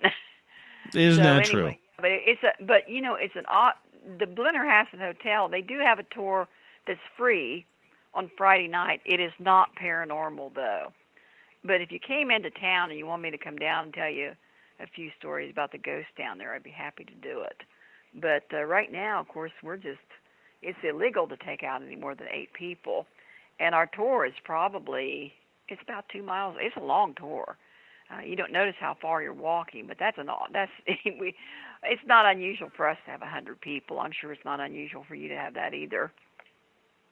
Absolutely. So we're trying to deal with this COVID thing, but it's pretty awesome. Kira has a question for you in our chat room. Yes. She is asking, Susan, do you have any ET contact experiences? Kind of, which is one I don't often tell. Oh, you don't have to if you don't want to. About that time when all that stuff was going on with the Men in Black and the UFO hovering over our house, we had this room that we never used. It was like it had an old bed in it. It was a place where my mother would hide the Christmas packages. And I shared a room with my sister, and she went to stay all night with a friend. And I woke up the next day in that other room. I'm 11 years old, okay, lying on the bed naked with a sheet pulled up over my head. And I thought, well, I have gone crazy, so I jumped up and I put my clothes or my pajamas back on. It was very strange. And it was one of those memories that you file back, like, what the hell was that? And then I began to read other accounts of people that have had abductions that woke up the exact same way, and that would be nude with a sheet over them. That was very strange. But that would be the only thing, other than I just got up and did that to myself, but I don't know why I would do that. But it's a true story. I don't usually mix these too much because it's like me saying, well, I got a Bigfoot story next for you. You know what I mean? Like, I've experienced absolutely everything. And I don't know if I would gravitate toward things like UFOs and aliens and abductions. I don't know if I would naturally gravitate toward that. But it sure gravitated toward me, I'll tell you that. So that's my story. That's kind of weird, somebody who is as connected as you are, to have very few experiences with extraterrestrials. It could be. I don't really... Well, I also had this green ball experience when I was living in Pittsburgh, where I was like, during the middle of the night, this green ball appeared in my room, right above my pillow. It was shooting off beams of light. It was about 9 inches across, and it turned, and it looked mechanical. So I don't know what that was either. And I watched it for a few minutes, and then I just went back to sleep. So if it was something that I pursued, I really don't pursue it. And also, my eyes are so bad. If there was a UFO, I probably couldn't see it in the sky. I'm very nearsighted. So I gravitate more toward the ghostly stuff, but who knows? I may have a visit from Endred Cold. True that. Yet. Couple questions from our. I got a couple more questions from our audience, if you don't mind. Oh, I don't. All right. Bombshell Bomber is asking, have you ever had a Sasquatch encounter? No. I have talked to a woman who did, who was going to college in the Pacific Northwest. She was out with her boyfriend out in the Lover's Lane somewhere, necking with her boyfriend, and looked, and she saw this face, dark monkey-like face, with these brown, soft brown eyes. And she said it gave her the most kind look. And then it just turned around and walked away. And I've never known that woman to tell lies, but no, I've not had any, not that I know of. I'm open, though. All right. West Virginia does have quite a few Sasquatch, though. I think we have our own group that hunts them. We're not far away from a place called Salt Fork, Ohio, where they have a big Sasquatch conference, and it's just kind of up the road, about maybe 100 miles. There's quite a few sightings up that way. I'm not patient for that, though. I mean, I'm not going to go looking for every night, go looking for something. That would try my patience a little bit. So, all right, another question from Dave-Ol, who is asking, does the government investigate ghosts, kind of have their own ATIP UFO program, but for ghosts? They not only investigate ghosts, remote viewing, and there's another strange thing that's happened to me. One time George Bush was coming to town, okay, and I knew about it, but I didn't think too much about it. This is when the younger George Bush. And it was about 10 o'clock at night, and I pulled up in the car, and I saw my husband at the time standing here near the back door, and he was waving at me. And I stepped in the door. He said, "It's the White House, and it's for you." So it was George Bush's speechwriter, and he was asking me if I had any interesting stories about Parkersburg. I was in total shock. I don't think I did very well. And then he didn't act too interested in what I was talking about, and the conversation ended. But I do have a cassette, from the answering machine where the White House is calling me, wanting to ask me about stories. And then I thought, this woman said, they're keeping an eye on you. They're following you around. I said, well, they must be awfully bored if they are. But anyway, then I heard later that the government, it does keep tabs on psychics. The reason, I don't really know. But that's a true story. It's happened. My husband, my ex-husband, answered the phone if you want to ask. But, yeah, I've heard that they monitor many things we don't know about. I know that Bill Clinton said, when he went into the White House, he said, there are two things I want to know. I want to know if Oswald was a lone shooter, and I want to know if there's anything to UFOs. He said, my entire time in the White House, he said, I did not get answers on either. He couldn't get to an answer on either of them. So, like very they interesting. Say, in that basement of the White House, you don't know what's down there. Very true. Yeah. So, I don't think I'd be a threat for them to do anything, but I mean, that was my experience. All right, let's move on here. Okay. Shall we? Let's do this. Sure. Okay. So, in your paranormal experiences, how many children have you dealt with? I deal with them a lot on the ghost tour. I don't really recommend them too much to come on the tours if they're real young, because the walk is so long. Usually with children, though, Dave, when you go into the home and it's a child having experiences, a lot of times, at least it seems to me, maybe I'm scared, it seems to me they've been prompted by their parents. So usually when I go into these homes, I tell them, I said, you know what, just stop talking about it. Stop talking about the ghost and just wait to see what happens next. So, it makes you wonder. But as far as some of these children with paranormal gifts, probably the only one I was around would be my daughter Scarlett, and she had lots of experiences when she was a child. But a lot of people look upon it as a fun thing, and I know a lot of people are disappointed when they don't go on a ghost hunt and see a ghost. But there's dangers to it as well. So one thing I was getting, though, and gosh, this was difficult. I was getting calls from a school counselor about a little girl that was schizophrenic that was seeing things, and at that time I didn't really know what to do. So I don't know what they ended up doing, but she was very much in distress, and they couldn't tell whether it was the schizophrenia or whether she was being attacked by spirits. So I don't know what they eventually came up with. I didn't really want to handle a case where, a child had schizophrenia. I would think that would be kind of dangerous. I would hope my instincts would tell me. So I don't really encourage it too much in children, but I mean, if they see things, yeah, be willing to talk about it. But sometimes people get so excited over these things. And not always. What about dealing with children's spirits? That's always a difficult one. We got the little girl, Bessie Bartlett, who was 9 years old, that died in the basement of a home.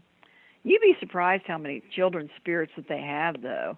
I've been in several places where I can kind of feel or see sometimes a child will grab my hand and walk with me. There's so many stories about little girls haunting too. So yeah, that's pretty common. But I've never had them move on, Dave, because I'm never sure of what they are or if they want to move on. How do we know they want to move on? Maybe they don't. I also think a lot of these spirits are returning to experience things that they went through in their previous life, and they're just coming back like as a visit. And right. I don't interfere with them very much. Unless the haunting got very intense, it seemed dangerous in some way. Unless people in the home were getting scratched. I don't know if you've heard about that, but demon scratched. It's very real. Had that happen? No. Pardon me? I've had that happen. Yes. Yeah. What happened with you? I mean, I'd be interested to know, because in what I've experienced, it comes up like a welt, and then it starts to bleed. Have you had that happen? You know what? I had a weird experience with scratching probably a couple of years ago now, where I woke up. It was a summer day, so I woke up in the morning, and it was, you wake up in the morning, you go to the bathroom, and my partner, I had been working in the studio all night, working on radio stuff, and so I wake up, I got no shirt on, I walk into the bathroom, and she's like, dude, what happened to you last night? And I'm like, what do you mean? And she's like, well, you got these 2 long scratches on your back. Wow. Mm-hmm. And they were about 4 inches long. Wow. Was that on your about back? About an inch apart. And they look like a cat type scratch, where the cat kind of stutters on its scratching. Mm-hmm. Yep, exactly. I'm like, weird. I said, we got to take a picture of this, because this is weird. I don't know how these happen. Right? Mm-hmm. So I forget. I start my day off. I go to the bathroom, go into the kitchen, get ready to eat some breakfast, and 4 hours later comes by, and I'm like, oh yeah, I forgot to take a picture of those weird scratches. Go back into my bathroom, look in the mirror. The scratches are gone. They don't completely last gone. very long. Yeah, but there was not even any scarring. Right. Yeah, right? Because normally you scratch yourself, you get a scar. I mean, it sounds like a really horrible thing when you think, I just got scratched by a demon. I mean, it sounds awful. Exactly. But yet it's true. But I've never had anything bad kind of follow that with it. I've gotten scratched several times on the ghost tour. I had one big one right across my face one night. We went past the graveyard. And then, a few other times too. And you kind of think, oh my gosh, is this going to get worse and worse and worse? Or, it's going to attack me. But they don't seem to do that. Yeah, it's almost like you picked up a cat and scared it, is what they look like. Totally. I have been awake when I had mine, and it just starts to sting. And you look down, and it looks like a welt, and then that welt begins to well blood, is what it does. I mean, when I first saw the one on my arm, I thought, was I painting? Is that red paint on my arm? Because I didn't expect to see anything like that, of course. But then in future ones, I was more aware, and there was a little bit of a stinging sensation, but not too bad. But yeah, I mean, if I got a call from someone who they were having scratchings, I would definitely go to their home. That's not good. But at the same time, they kind of look to you, and it's real important not to scare people. Kind of hard to do at times, but it's important not to scare people, because if you scare them, things will just get worse. And I would only recommend some kind of an exorcist or something like that, or a priest. I would only recommend that if people had gone through all kinds of other avenues. I mean, like I say, if you watch some of these movies about hauntings, what happens? Well, the house gets horribly haunted. Terrible things happen. They bring in their local priest. He does a cleansing or an exorcism on the house. The next thing you see, they've got their suitcases, and they're putting their suitcases in their car, and they're moving away because the exorcism didn't really work. And that's something that's not really very well known. In the cases, I know there's terrible cases of people that are possessed that will last sometimes for years. Those, of course, are very rare. But yeah, usually it will. Maybe some of these cases where some of these priests are going into homes, the haunting is just, it's just gone away on its own, which they tend to do almost every time. And then, if it's somebody like me, it comes back, and sometimes it's a little bit more dramatic. But, yeah, it's an interesting life, that's for sure. I wish I had more UFO stories to tell you, or I probably should have followed it a little more. Part of that is my eyesight. I can't see well into the sky. So I don't know if I'd be a very good sky watcher. We've got about 5 minutes here before we got to go to break at the top of the hour. Susan Sheppard is our guest tonight on Spaced Out Radio. Susan, a lot of people who have these experiences, whether it's paranormal, it immediately turns into something else. Maybe they have visits from fairies or garden gnomes or Bigfoot or aliens and UFOs. Have you noticed a lot of these patterns, and have you dealt with people who have these patterns? Could you share a story with us? True, I have. Well, when you look about what are fairies, the Irish are afraid of their fairies, and they refer to fairies as hauntings, fairy hauntings. They do not look upon these little winged sprites like we do. That might be a type of a fairy, but the Irish people, they're afraid of their fairies. Actually, the banshee is a fairy. Banshee simply means a fairy woman. And some of those fairies can be real scary. So, they look upon that as hauntings. I mean, things have changed, too, I'm sure, in Ireland since Walt Disney. Tinkerbell, the Victorian age changed all that. But before, they were scary creatures. Mm-hmm. So when people start building into that, and they start having more and more activity happening, what builds that activity? Is it a door with those people that have opened? they've opened a door, and also it is my belief that these creatures, these entities, realize that person is now open. And they're not going to waste their time on someone that's going to be closed to them.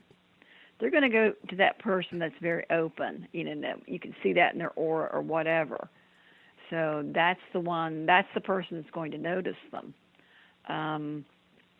It's very interesting about fairies too. I mean, of course, fairies are they're different. I mean, they're associated with mounds and trees, and they talk about being fairy led, where people will wander away, or they'll have different kinds of illnesses, and they'll call it fairy lingering, I think they'll call it. Somebody really probably should do a real some research on fairies rather than, people love fairies, especially women and little girls, but no one's done much research into what fairies used to be. I mean, they used to believe in Ireland that angels were there was heaven and there was earth, and the fairies were in the in-between world. The fairies were also the spirits that crossed people over into the land of the dead. And they also, in Ireland, they associated fairies with death and the dead. As a matter of fact, I had a visit from my friend, a fairy dream about a friend of mine, and that was right after she died. So usually, if I dream of fairies, somebody's going to die, usually. Uh-oh. Well, a lot of times it's not. I mean, she was like 80-some years old, so it wasn't like a violent death or anything. But that's good. We can get into that later if you want. Well, we've got about 1 minute here, just over 1 minute. Okay, I'll talk to you real fast. She always wore these high-heel shoes, and she died. And then I had a dream where I came downstairs. There was a little tiny silver slipper of a high-heel shoes, and I said, "Oh, the fairies have been here last night." And she was kind of a fairy-like person, and it was shoes just like she would wear, but it was a little tiny like fairy slipper. Wow. I love those kind of dreams. Just a little, how you doing? Miss me? Type of thing. I think you're talking to your dog. Yeah, no kidding. No kidding. All right. Well, one of the things I want to get into with you in the next half an hour is we only have you for about 30 more minutes on this show. Okay. I want to get into a lot of hauntings. How do we tell if we're being haunted? Because a lot of people out there think they have strange things going on, but they don't know. They can't confirm it. So I'd like to get into that with you because you're somebody who deals with this on a daily basis. How can we tell if something is haunted? That is a big question. You could bring in a medium would be one way. Don't tell the medium anything about the haunting. It might be fair to tell him or her that you sense there might be spirits in there and see what he or she picks up on. If they start picking up on information that you know to be true or that has happened, right, maybe that medium can make contact. Well, let's save that for the next half hour. Susan Sheppard is our guest tonight on Spaced Out Radio. Her website, hauntedparkersburgtours.com.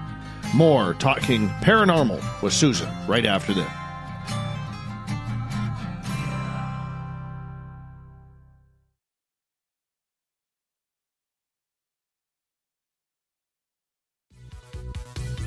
Hello, space travelers. It's me again, Carl. Don't forget to join the Space Travelers Club for just $5 a month and follow Spaced Out Radio on Twitter at Spaced Out Radio. Our Instagram, Dave Scott SOR. Our Facebook page is Spaced Out Radio Show. Our archives are free at youtube.com/Spaced Out Radio. Come woo it up with Spaced Out Radio today. Bye! Hi there, this is the paranormal lawyer Michael W. Hall. I'd like to invite you to listen in each Sunday night where we're going to open up your eyes to everything strange and paranormal. I will be hosting some great guests with topics that affect us all, such as UFOs, ghosts, and everything paranormal. Let's learn together on Spaced Out Radio Sunday with myself, Michael W. Hall, the paranormal lawyer at spacedoutradio.com.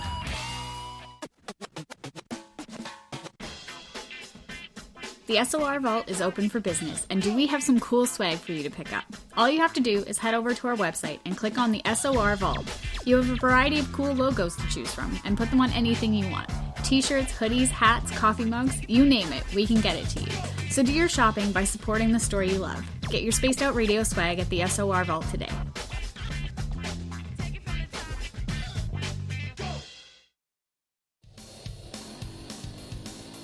We all know on Spaced Out Radio we love a good beard and mustache, so why not take care of your facial hair with Mighty Moose Beard Oil? Made in Canada, we're taking care of beards and stashes around the world. We use 100% natural ingredients with our oils and balms to make your whiskers feel silky smooth. Use promo code SOR2019 at mightymoosebeard.com today.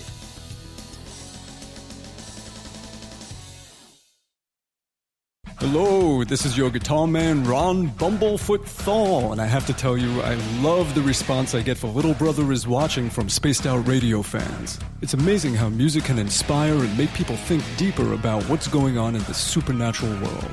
You can head over to my website, bumblefoot.com, to check out my music, my guitar workshops, my touring, even check out some of the hot sauces that I'm working on. And make sure you keep on listening, because with Spaced Out Radio, you know Little Brother is watching. We're adding to the entertainment online for Spaced Out Radio.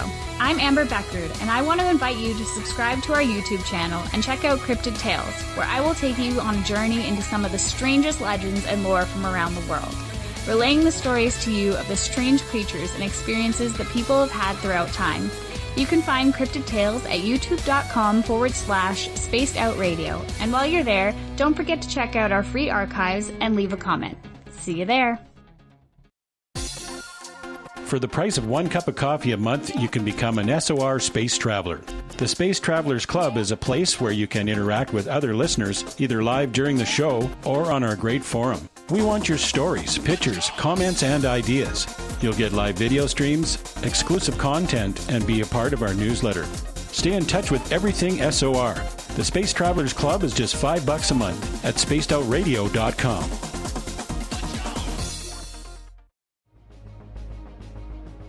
Hello everyone, this is Ryan Stacy from the Experiencer Support Association, otherwise known as TESSA.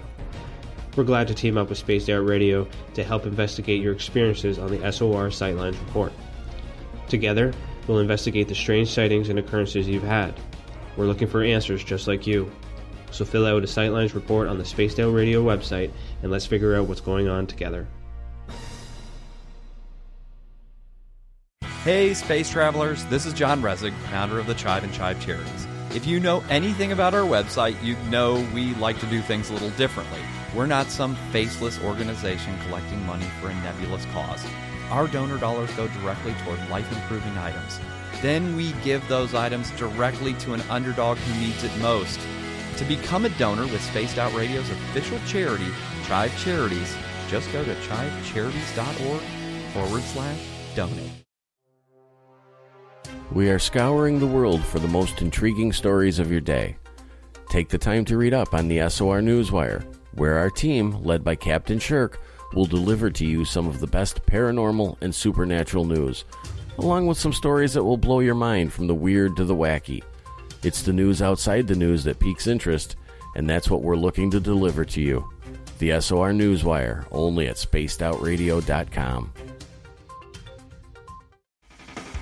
The party is always on at the Moose Vancouver. The Moose Vancouver is where you want to be when visiting Canada's West Coast. Open until 2 a.m. nightly, the Moose cranks up the rock while serving some of the best rated food in the city. The menu starts at $6.95.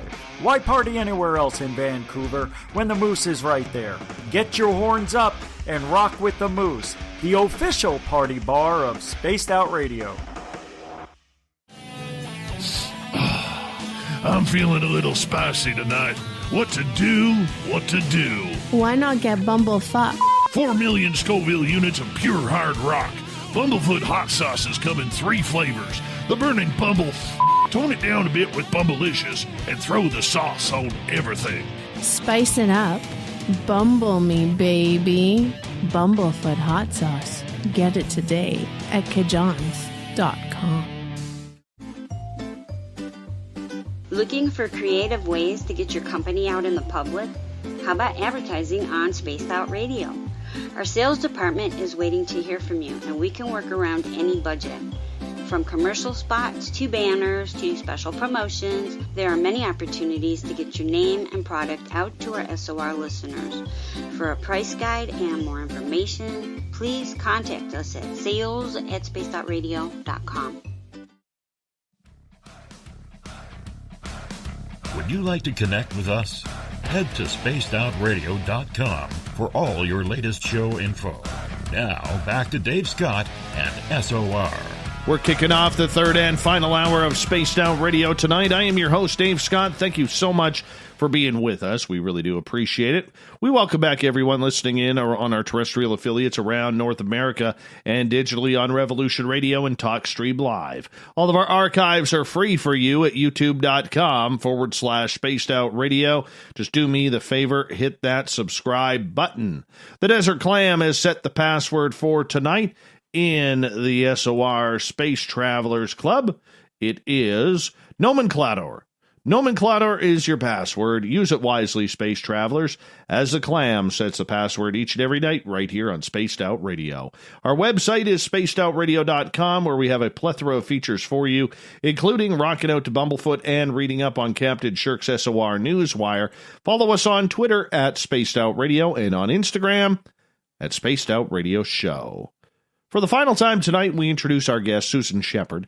She runs a beautiful ghost tour called Haunted Parkersburg Tours.com. That's out of the state of West Virginia, and we're talking paranormal all night long. Susan, welcome back. Well, thank you.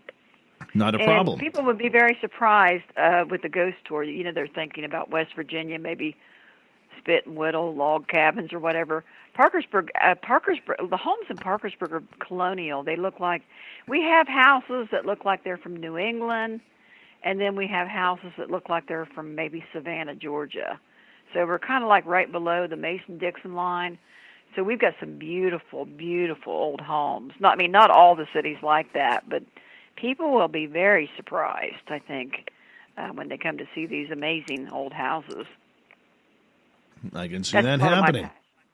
Pardon me? That is a beautiful part of taking history and bringing it forward, isn't it? Oh, well, I've told these stories for so many years. It keeps me interested in what I'm talking about. We're always finding out something new. One of the characters it's too long to go into, but one of our characters on the ghost tour actually was a guy that was the artist for the West Virginia State Seal, the flag. He got involved with this fake psychic medium. She weighed like 400 pounds. She was like the Sylvia Brown of her day, and she got him in a lot of trouble. She came up here from Louisville, Kentucky, so we've got them on the ghost tour as well, and of course his house is haunted. So I have to entertain myself with some of these stories, and some of these stories are quite amazing. They really are. So there's more than enough, ghostly things to talk about. I've been on some where history, some of them, like history, will be the only thing they talk about. And then there are some, it's kind of obvious that people don't know too much about the history or maybe, and even some of them, I hate to be critical, don't even know that much about the paranormal. I was doing a paranormal conference a few years back, and I was going to demonstrate table tipping, and the people that were putting on the conference they'd never heard of table tipping. Well, table tipping is part of the spiritualist, tradition, very closely related to seances. Got very popular, first got popular during the Civil War, where people didn't know where their relatives were, their children were killed. And then also it had another resurgence during the First World War and then the Second World War. And that was when my aunt got involved in the table tipping and the seances. So that was a lot of fun. So, but a lot. I guess that's one thing that kind of bothers me. A lot of times, I don't watch a lot of these ghost hunter shows because the people have been involved in it so not very long. And I've been involved. Honestly, Dave, I think you said I've been involved in this at least 45 years. Yeah, if you think I was virtually a child, when I got involved in it. But I've been involved in this the majority of my lifetime. So it's kind of I guess they're okay for what it is. I won't be critical. I want to ask you, for a lot of people out there who want to know whether or not their home is haunted. Oh yeah, how do you tell? Right. How do you tell? Yeah, there are certain signs. One is the misplacement of objects. You look and you look and you look for something. You look all day, can't find it. Then that night, the next day, there that thing is right in the middle of the table would be one thing. Hearing your name being called, waking up at a certain time every night. The way most hauntings start out, they will start out as odors. So that would be like cigar smoke, cigarette smoke, perfume, cologne, cut flowers, anything associated with that person in life. And then it's kind of up to you to figure out who it is. But a lot of the haunting will usually start out as smells and odors. And then maybe having the covers pulled off of you or feeling touched at night, and then having also the night paralysis, which they describe that as a sleep disorder. I have never gone to a home where they had a very intense haunting that sleep paralysis was not going on somewhere in the family. And usually the people are terrified. So I don't believe sleep paralysis is basically, that's when you wake up and you feel paralyzed, you feel somebody's manipulating your body or pressing down on you. Sometimes you'll hear somebody talk or breathe into your ear. Sometimes people see something. Some people will see like an old hag. Gosh, how many things? Doors opening and closing. Just different things that should not be happening on their own. I know I was sitting at my computer several years back, and I noticed a piece of paper kind of flutter to the floor. I picked it up, and the paper was my mother's funeral notice, and or my dad's funeral notice. I'm sorry, my dad's, and he had died on February 20th, and he'd already died. I thought, where did that come from? And it wasn't any time that my mother got sick, So it's just, and that would be called a jot, just one of those things. Maybe you're looking for something, you travel somewhere and find it in your hotel room. They call those jots. There's just so many things. But one of them would be whispering, hearing voices, and also seeing people in your dreams that you don't otherwise know. You shouldn't, if the face is very detailed, they say the human mind cannot really make up a very detailed face. So if you're dreaming about somebody you know and you see their face, but you keep dreaming about the same people, but while you're awake, you don't really know who they are. But dreams are also a way, very important. Animals getting spooked. Like I said, where I was seeing that black thing kind of slither across the floor, my dog was very interested, and she sat there and she watched that spot, sometimes for a whole hour. So pay attention to your animals. Pay attention to what your children say. Children are very open. At the same time, don't scare your children by becoming upset or excited, or just be very nonchalant when talking about these things to children. Hope that's enough. Trying to remember too. There can be so many things. Anything out of the ordinary happening would be a good. And then the other thing I was talking to you about, if you have some of these signs, and you're curious if there's a spirit in your home, because you think there is, you would want to bring in a psychic medium or a sensitive. Tell them that you believe that you're experiencing what you think to be a spirit in your home, but don't give them any details. I hate it when people try to fill me in, by the way. I hate that. But anyway, and then you go through something called a walkthrough.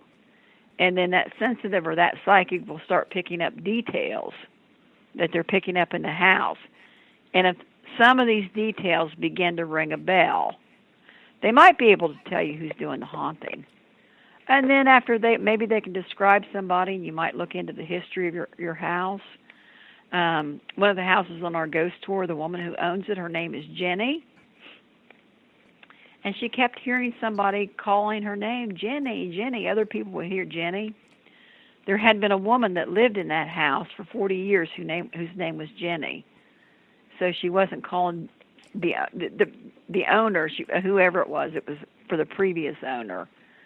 So, make notes. But I think the psychic or the sensitive would be a good place to start, as long as you have what you think is real phenomenon, and you're not bringing someone in to look at an orb on the ceiling of your kitchen, which I've had happen before. Give them something to work with. When I talked about don't fill them in on the details, because what you're going to do is your details may not be correct. Who you think is there may not be who it is. So just let the psychic do it on her or his own and see what they pick up, because it's only confusing. Because a lot of times people will have theories, and they'll start in telling you what their theory of who it is. Don't do that. So the psychic needs to enter in there like a blank slate. And normally these images, these words, these pictures will just begin to emerge almost like something up out of water. Every time it'll happen. Very, very seldom is a person not being able to pick up something. That would be very odd. Right. And of course, we always have people who think they're more gifted than what they are. So if what the psychic or sensitive tells you doesn't seem to ring any bell at all, you might want to try another one for another walkthrough. And the important thing to know is normally it's not something that's going to hurt you. And if you're thinking about the demonic realm and demons and things, you know what I learned about demons? They're extremely obedient to authority. So you can use basically any kind of a prayer. Catholic prayers work very well. I'm not Catholic, but Catholic prayers work very well. Why? Because there's such a long history behind them.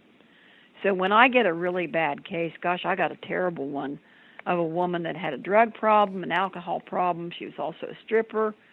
She was having all kinds of problems. She was sitting on the toilet one day. It looked like a little girl appeared and reached out, grabbed her wrist, and scratched her wrist. But when she looked at the little girl's face, it was the face of a wrinkled-up old woman. Oh, no. So she was very frightened, and that was one of the worst cases I've ever heard. So I used Catholic prayers on her, and they did work. They worked very well. So, but any kind of prayers, if you're a Buddhist or you're pagan or Wiccan, any kind of prayers will work. If you don't know of any prayers, you can find them on the internet, or you can just write them yourself. That too. But I do like the ones with a lot of authority behind them, long history.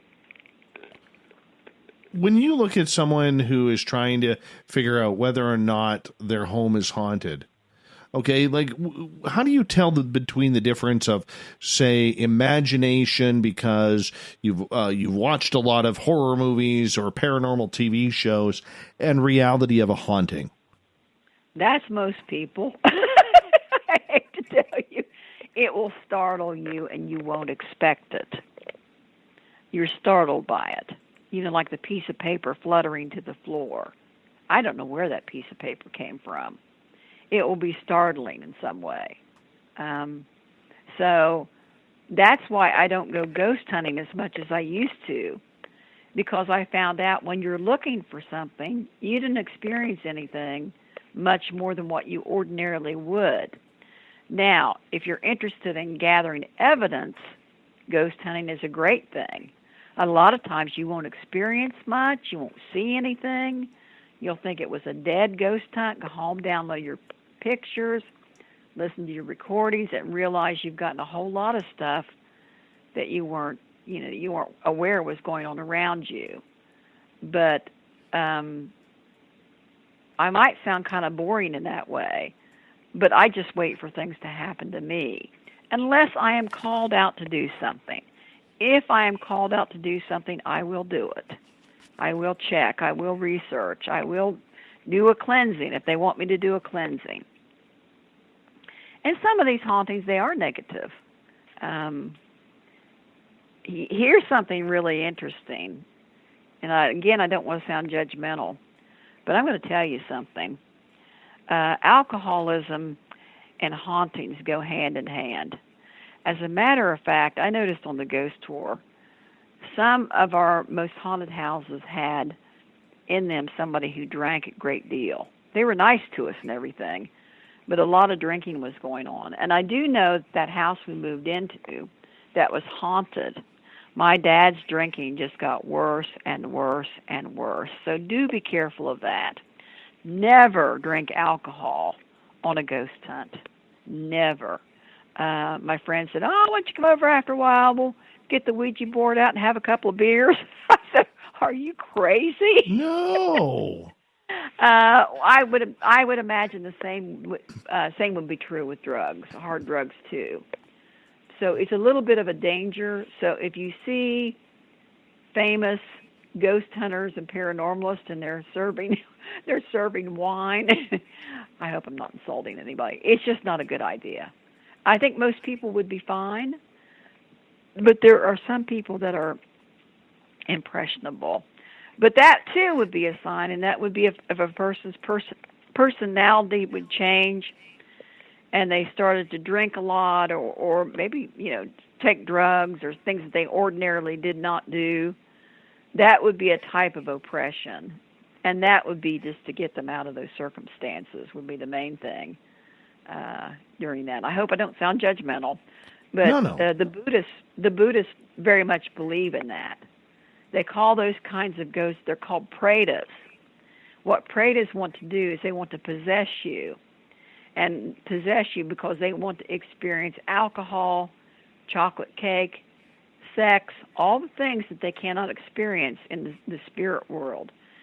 And drinking a whole lot, or an increase in drinking, can indicate the presence of one of these pretas, or hungry ghosts they call them.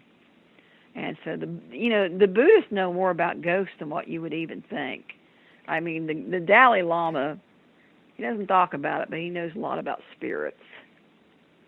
And that's a good source to go to too. And a Buddhist prayer would probably work very well. I've never used one, but I'm sure it would work well. So you might notice I'm a little cautious with some of this. I don't think it's all fun and games. You just have to be a little careful. Well, and that's the big part that I'm going to cut you off right there. I apologize. But that's a big thing is a lot of people do believe that this is all about fun and games and that it is, an entertainment source, to get your personal horror movie rocks off kind of thing. You know what I'm saying? And we see it all the time with these weekend warriors. They won't be satisfied with most ghost tours. I mean, they'll say to me, is that what we're going to do, is just walk around, tell stories all night?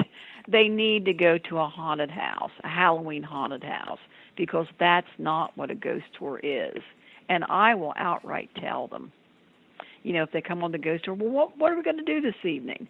But yeah, it can be dangerous. I dissuade people from that. Of course, it kind of was with me when I was young, with my aunt, with the table tipping and all that. But it eventually just worked out because I was serious about it too. I was studying it and all that. But yeah, I mean, we've had a few where we'll have some teenagers and they'll scream and then they leave about after the first or second stop. Then you get people that are non-believers. I'm sure you get those too. They don't believe in it, but they enjoy the stories. They enjoy the stories, and they come for the stories and for the possibility But yes, I've been very disappointed in some of these organizations that will put on some of these paranormal events with dangerous things going on. I would consider them dangerous. And that would be drunkenness would be one. That would be highly dangerous. I mean, the person might slip by and nothing ever happens again. But I can just tell you my experiences and what I've noticed. We've thrown people off of our tour for being intoxicated. You have to. Oh, we've had to do that too. We have had to do that as well. Yeah, they'll get a few drinks in them. Those are not. I mean, they're going to be bored anyway. But yeah, I don't know what you have to put up with that somewhat. So but the stories are kind of tempered. I mean, for family, family-oriented tours and not get too off. We had true crime last year, but some of those stories were so graphic, although I love some of them. But we kind of dropped some of those. But, we wanted to add something new to the tours. And true crime. My friend, we only have about 2.5 minutes left with you tonight. And this has flown on by, and I want to say thank you so much for taking the time to spend with us again and bringing your knowledge from Men in Black to ghosts and everything in between. It was a real privilege to have you here. Oh, thank you so much. I appreciate it. I have fun with this. Me too. This is when I'm most alive, when I'm talking about the dead. I'm kidding. Oh, yeah. I know the feeling. Do me a favor. I know your tours are on hold right now, but tell everybody where they can find your tours, your work. Well, hauntedparkersburgtours.com. And we are thinking of certain events. We're trying to come up with maybe weekly events in October and it might not be anything more than taking people maybe around the hotel and maybe some of the surrounding haunted areas. We may be doing something, and if that is the case, I will announce it. I'm trying to think of something where we could do social distancing, and that's really hard to come up with, other than just defy it. But anyway, so we'll be doing something in October. Keep checking the website. I'll try to put up. And my books are Cry the Banshee. I've got one called The Witch's Runes. My newest is the Black Moon Astrology cards. So that's the newest thing to come out. It's sold all over the world. It's doing pretty well. And astrology books. I also do horoscopes. And I'm kind of a curious person.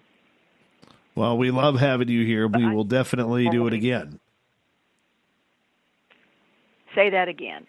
I said we love having you here, and thank you for actually coming in and joining us and sharing your stories.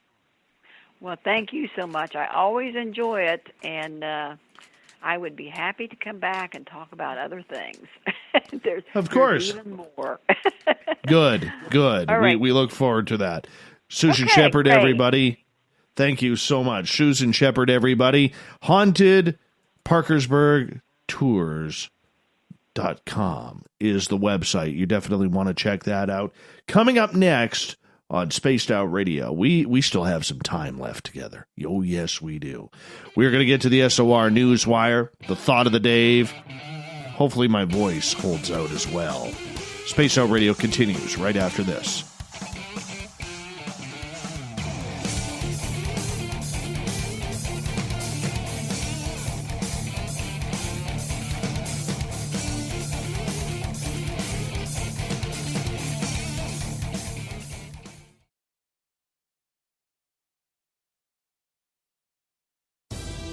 At spacedoutradio.com, we are keeping you up to date on all the news with the SOR Newswire. Captain Shirk leads the team that is bringing you the news of the day and exclusive stories on everything paranormal and supernatural. It's free to read, it's updated daily, and it's right there for you. The SOR Newswire is a one-stop shop for the news of the day. Check it out at spacedoutradio.com today.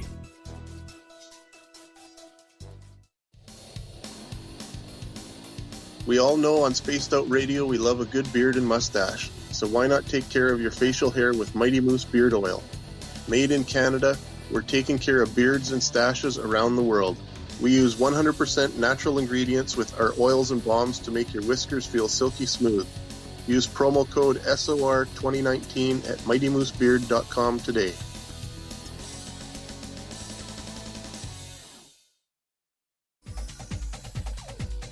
Hey everybody, the SOR Space Travelers is open. For just $5 a month, you can hang out with Dave and our crew privately in our members-only section. With your signing, you'll receive newsletters on what's going on with Spaced Out Radio. You'll have direct contact with the host during the show in our chat, live streaming videos, and a great forum for your posts and more. Become a space traveler now at spacedoutradio.com.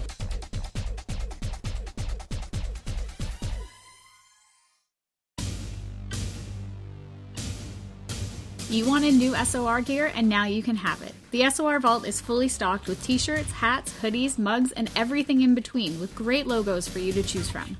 So head on over to spacedoutradio.com, click on the SOR Vault, and go shopping. Pricing is quite affordable, and you can look good representing your favorite show. So go to our website and pick up your new SOR wear at the SOR Vault today. If you like it hot, real hot, then heat up your meals with Bumblefoot hot sauce. Get your Bumblefoot hot sauce today. The sauce, Bumblicious, and the 4 million Scoville unit Bumble. We're going in hot, real hot, coming out even hotter. Keep the milk nearby and tantalize your taste buds tonight. Bumblefoot hot sauce, available now at kajans.com. Hello, Space Travelers. It's me again, Carl. Don't forget to join the Space Travelers Club for just $5 a month and follow Spaced Out Radio on Twitter at Spaced Out Radio. Our Instagram, Dave Scott SOR. Our Facebook page is Spaced Out Radio Show. Our archives are free at youtube.com/Spaced Out Radio. Come woo it up with Spaced Out Radio today. Bye! Hey, Spaced Out Radio fans! It's John Resig, founder of the Chive and Chive Charities.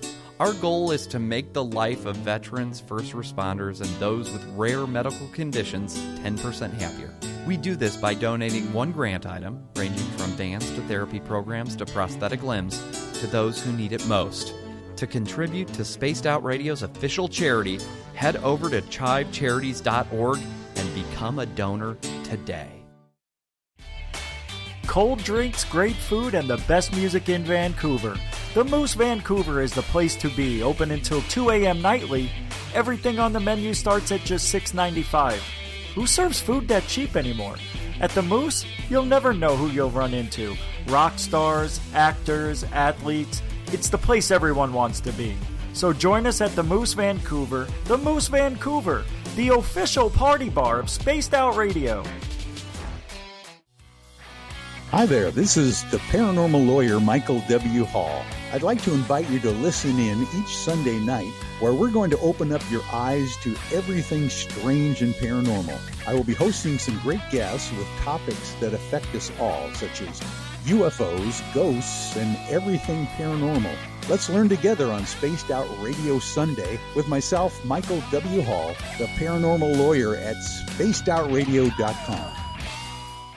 Hello, this is your guitar man, Ron Bumblefoot Thorne, and I have to tell you, I love the response I get for Little Brother is Watching from Spaced Out Radio fans. It's amazing how music can inspire and make people think deeper about what's going on in the supernatural world. You can head over to my website, bumblefoot.com, to check out my music, my guitar workshops, my touring, even check out some of the hot sauces that I'm working on. And make sure you keep on listening, because with Spaced Out Radio, you know Little Brother is watching. Are you looking for great advertising value for your company? Look no further than Spaced Out Radio. We have a multitude of places to get your name out there, including commercial ads during the show, special promotions, and banners on our website. Our audience is proven to support the companies that support our show. We can make your budget work for you. So for more information, please contact us at sales@spacedoutradio.com.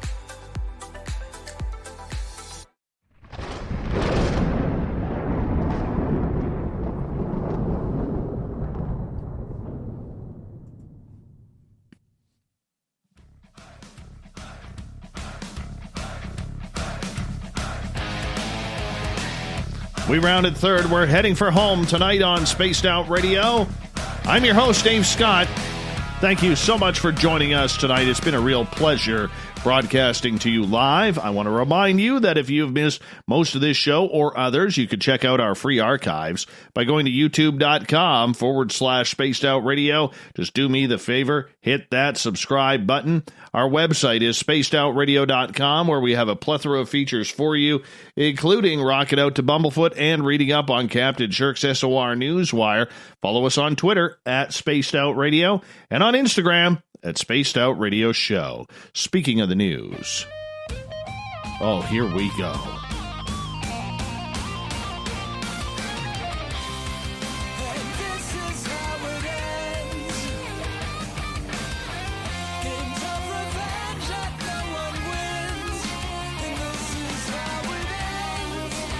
The news is always changing, which is why we bring you the SOR Newswire at the back end of every show, where we get to the weird, the strange, the wacky, and sometimes one of the greatest stories from a brand new hero.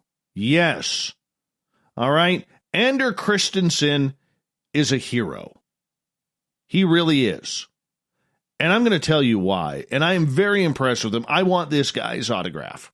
I do. There's not a lot of autographs I want in this world. I've interviewed Gretzky. I've interviewed Lemieux. All right? I've talked to all the big boys in hockey. Being a hockey kid, you think I'd want those autographs? No. I want Lincoln, Nebraska's Ander Christensen. Why? With everything going on in the world, he took to his city council and started griping about chicken wings. He goes, I go into nice family restaurants and see people throwing around this name and pretending as though everything is just fine. He goes, I'm talking about boneless chicken wings. There is no such thing, people. But we've developed it. It's kind of like when we say vegan burgers or vegan pizza or vegan ice cream. It does not exist. All right, so Christensen argues boneless wings aren't wings at all. As a wing aficionado, I agree. And let's get this thing out of the way. Christensen's argument is clearly a bit of played for laughs, but his point remains convincing nonetheless. He says, I propose that we as a city remove the name boneless wings from our menus and from our hearts. These are our reasons why. Number one, nothing about boneless chicken wings actually comes from the wing of a chicken. We would be disgusted if a butcher was mislabeled their cuts of meats, but then we go around pretending as though the breast of a chicken is a wing. He then added number two, boneless chicken wings are just chicken tenders, which are already boneless. I don't go to order boneless tacos. I don't go to order boneless club sandwiches. I don't ask for boneless auto repair. It's just what it's expected. The whole 2-minute interview is well worth the watch. You will stand up and give this man a standing ovation. But in particular, Christensen's suggestions for what we could call boneless chicken wings, wet tenders, saucy nugs, or just trash. There is no update on whether Lincoln City Council will be passing this law. I think they should. This is something we can all stand behind, people. We're looking for a hero right now, and I believe that is Nebraska's Ander Christensen. Moving on, let's talk some sweet Tommy D. Tom DeLong says his research from him and his group, the TTSA, is doing what could change the world. Yeah. DeLong, the former guitarist for Blink-182, said he has seen enormous amounts of data and would not have made the commitment he has to chase something that is mere pie in the sky. You've got to understand, the last show that I played before I started To the Stars Academy was actually in the UK. My band headlined Reading and Leeds. You know, it's like there's 100,000 people there and you just decided to leave to go chase monsters and ghosts. You know, I'm not stupid. I'm a pretty savvy guy. DeLong continued, I've been brought into a group of people and I'm a big part of the mechanism that is absolutely profound. Hold on. Whoa. Tom says, I've been brought into a group of people, and I'm a big part of a mechanism. This is a dude. Hold on a second. Time out. Because I read these cold. Time out. This is a guy who said he started the group. And now he's saying, I've been brought into a group? Did Tommy slip up? Oh, we're going to have to investigate. Science Bob, if you're still listening, because I know you're awake. Science Bob, I want you to read the story. It's at foxnews.com. All right? He says that. I've been brought into a group of people. Yet, since 2017, he's the one saying that he created this group. Oh, Tommy. Tommy, what did you say here? Was that a slip of the tongue? Now, I know for a lot of people out there, you're probably, get on with it, Dave. Get on with it. Okay, but that's news. That is news. That is interesting. And, of course, every article, remember what I said? Here's who's quoted in the article. We have Lou Elizondo, Nick Pope. Remember I was just talking about this? It's always the same people who are interviewed.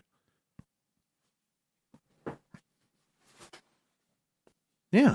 I'm not even going on. I'm actually going to bookmark this.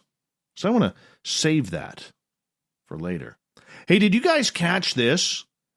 Illusionist and magician David Blaine floated for more than 24,000 feet by nothing but balloons in his latest daring stunt in Arizona.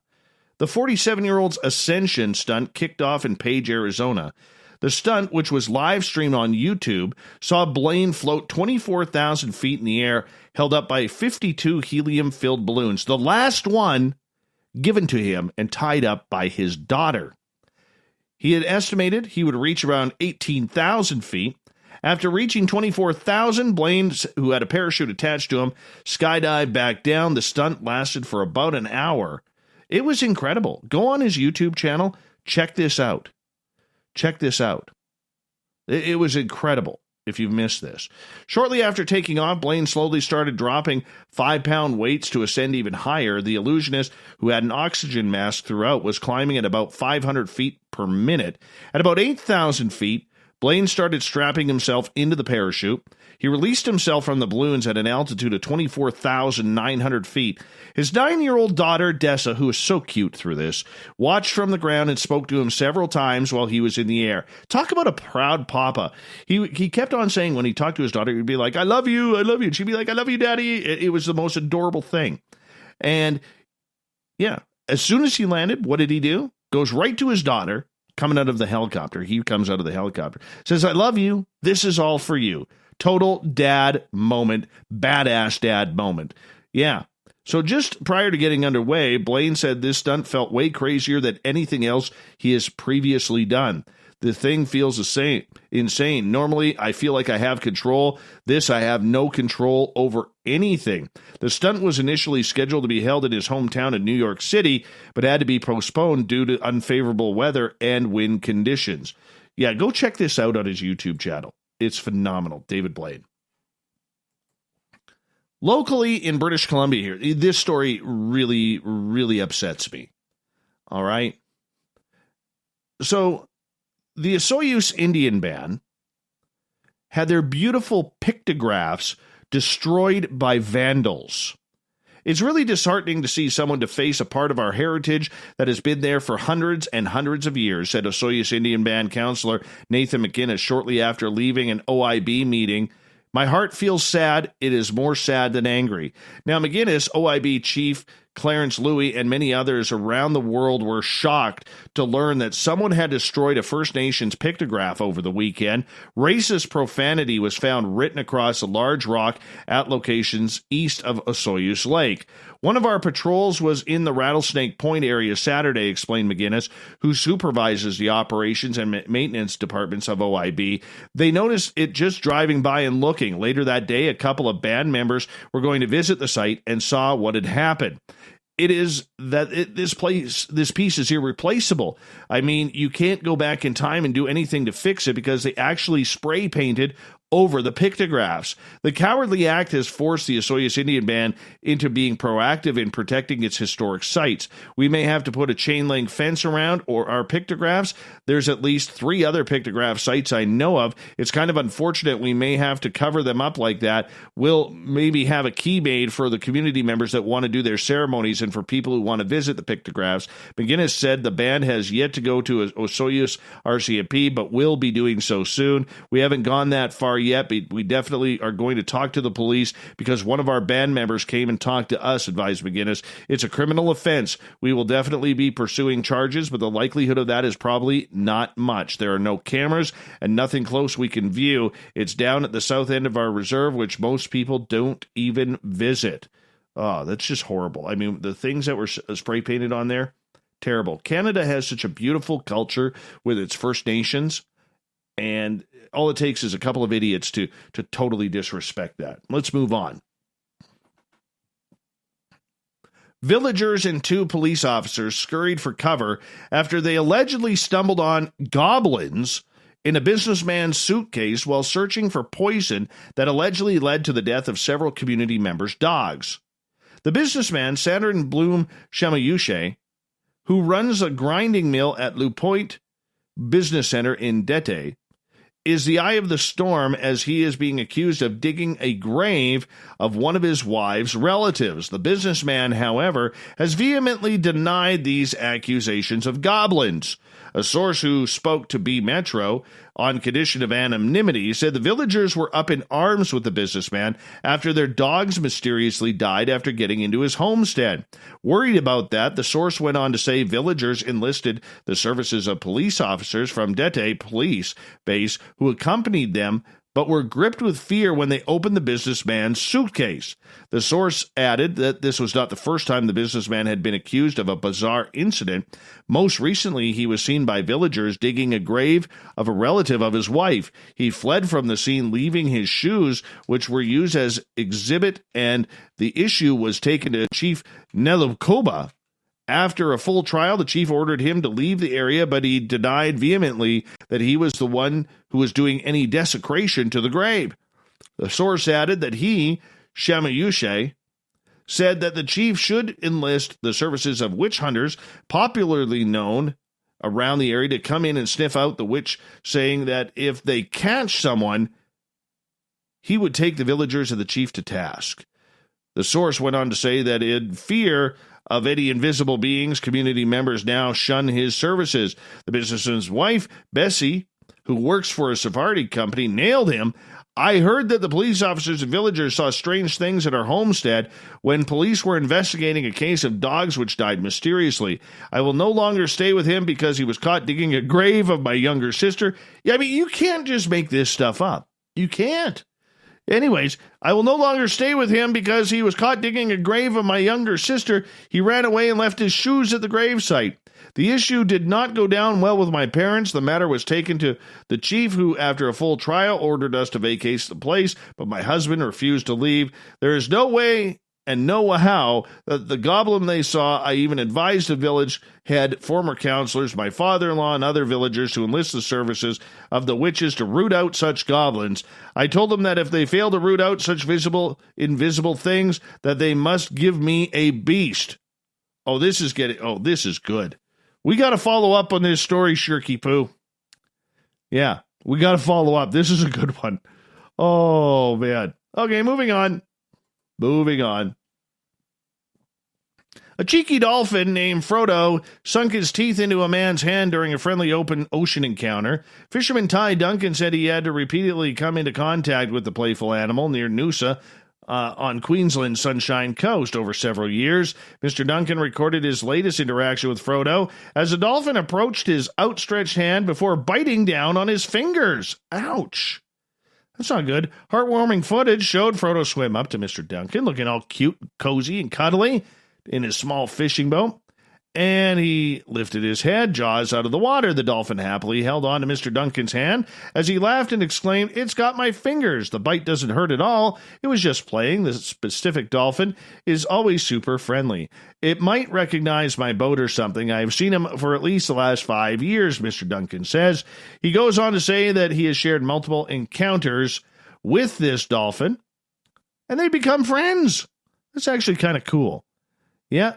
And nibbling the fingers, I mean, maybe it's getting a little bit personal there, because, dolphins, they like to, you know where I'm going with that. Viewers of the adorable footage were quick to voice their praise as cute. It seems like these dolphins are like golden retrievers of the sea, one commenter said. Just wants to have a swim buddy, jump in and go at it. You kidding me? There's great whites out there. Anyways, good story, fun times, and we would all love to pet a dolphin. We totally would. A group of United Arab Emirates residents came to the rescue of a donkey spotted wandering loose with a plastic chair stuck around its head and neck. Salem Al-Kabi said he was driving to his farm in Masfut, Ajman, when he spotted the donkey wandering with a plastic chair stuck around its face and neck. Our town is close to Hada, and many visitors come to the area during the weekend, so I guess the chair was left behind. Municipality workers work hard to keep the area clean, and people should avoid leaving rubbish behind. Al-Kabi summoned some of his friends and family members to the scene to help remove the chair. A video of the rescue shows him using a handsaw to cut through the chair while his helpers hold the animal still. He said once the chair was removed, he discovered it had dug into the animal's skin, leaving wounds. I am familiar with dealing with animals as I raise livestock on my farm, so I asked one man to go to the veterinary clinic and grab some disinfectant to put on the wound and spray it down for the animal. He said the donkey's wounds were disinfected before he set it free. Good for him. Finally tonight, you'd expect this story coming out of Florida, but it's not. Coming out of Thailand. Yeah. Who does this? Honestly. Who does this? Images of a woman fondling a tiger's testicles at a zoo in Thailand have sparked a social media backlash and reaffirmed concerns among animal welfare groups about the mistreatment of big cats in captivity. The tourist, whose name has not been released, was widely criticized after posting a photo of herself clutching the cat's dingleberries at Tiger Kingdom in Mayrim last week. "Pray in your heart and squeeze hard, then you will be free from suffering," reads the caption. She's literally got the bagels right there in her hand, and she literally gave them a squeeze. That's not fun. Doesn't matter. Every man listening to this right now is cringing at the possibility that this could happen to them.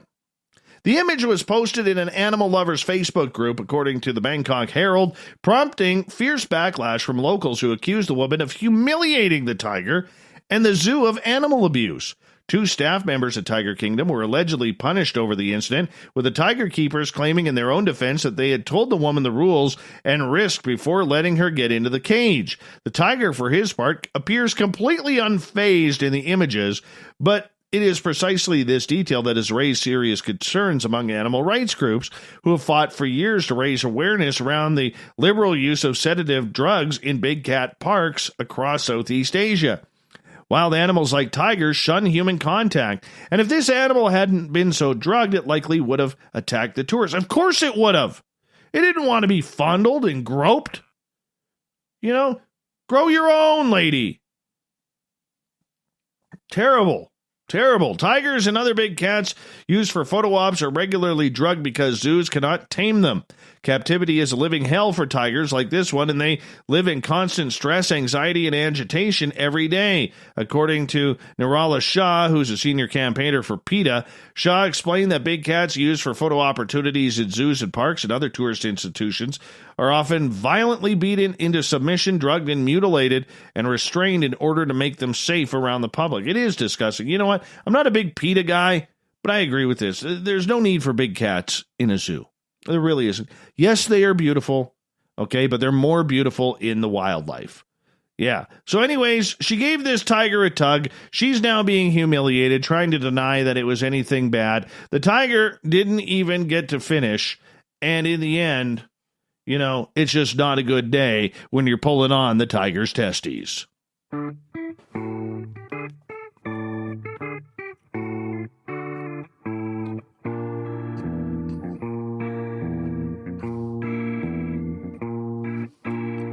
Thought of the Day happens every night at this time, where we ask a question on our Facebook and Twitter pages and read your responses on the air because we love the audience participation around here. Today's Thought of the Day is as follows. What do you love about the paranormal field? John, I love the fact that we don't have all the answers, probably never will. I love mysteries. Russell, that much of it's arriving into mainstream science now. Davey, that what was paranormal 15 years ago is now accepted normal. We are at the leading edge. Anna, that I don't understand it. Alex, I love that every paranormal mystery can be solved. Sparkles, it's seldom boring. New thoughts and information are interesting and fun to ponder. Yes, Cheryl, the surprises. Just when you think you figured it out, boom, surprise. Dawn, that it is home. Christine, that I can go places undiscovered due to the others' programmed limitations. Jeremy, the mystery surrounding it. Anne, the community and shared experiences is healing. Matt, the fact that there are so many unknowns about our planet. Bill loves the mystery. Matt says nothing more. So many people ruined locations for us. It once became popular or cool to them. And it's not fun. One more. Let's go to Joe Montaldo from UPRN, who broadcasts this show. How many morons are in the field that make, like, comic relief? Thank you to Captain Shirk for the news, everybody on the Thought of the Day, and our guest, Susan Sheppard. We got Mr. Ron Bumblefoot Thaw rocking in the background with Little Brother is Watching. Bumblefoot is the official music of Spaced Out Radio, rocking us in and out of every single show. Get your horns up for the guitar god himself.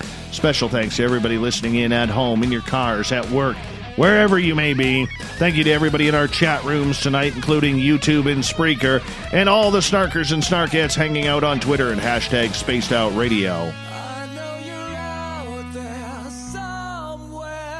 Remember, this show is copyright by Spaced Out Radio and SOR Media Ventures Limited. Thank you so much for choosing to share your evening with us, because together, my friends, say it with me,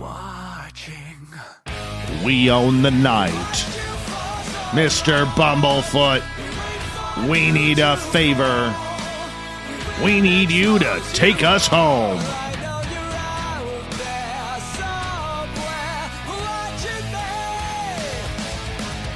Yes, the Woo train has docked for the night, but tomorrow, my friends, we shall ride again.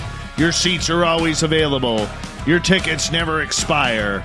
And if you want to bring a friend, guess what? We have room for them too. Good night.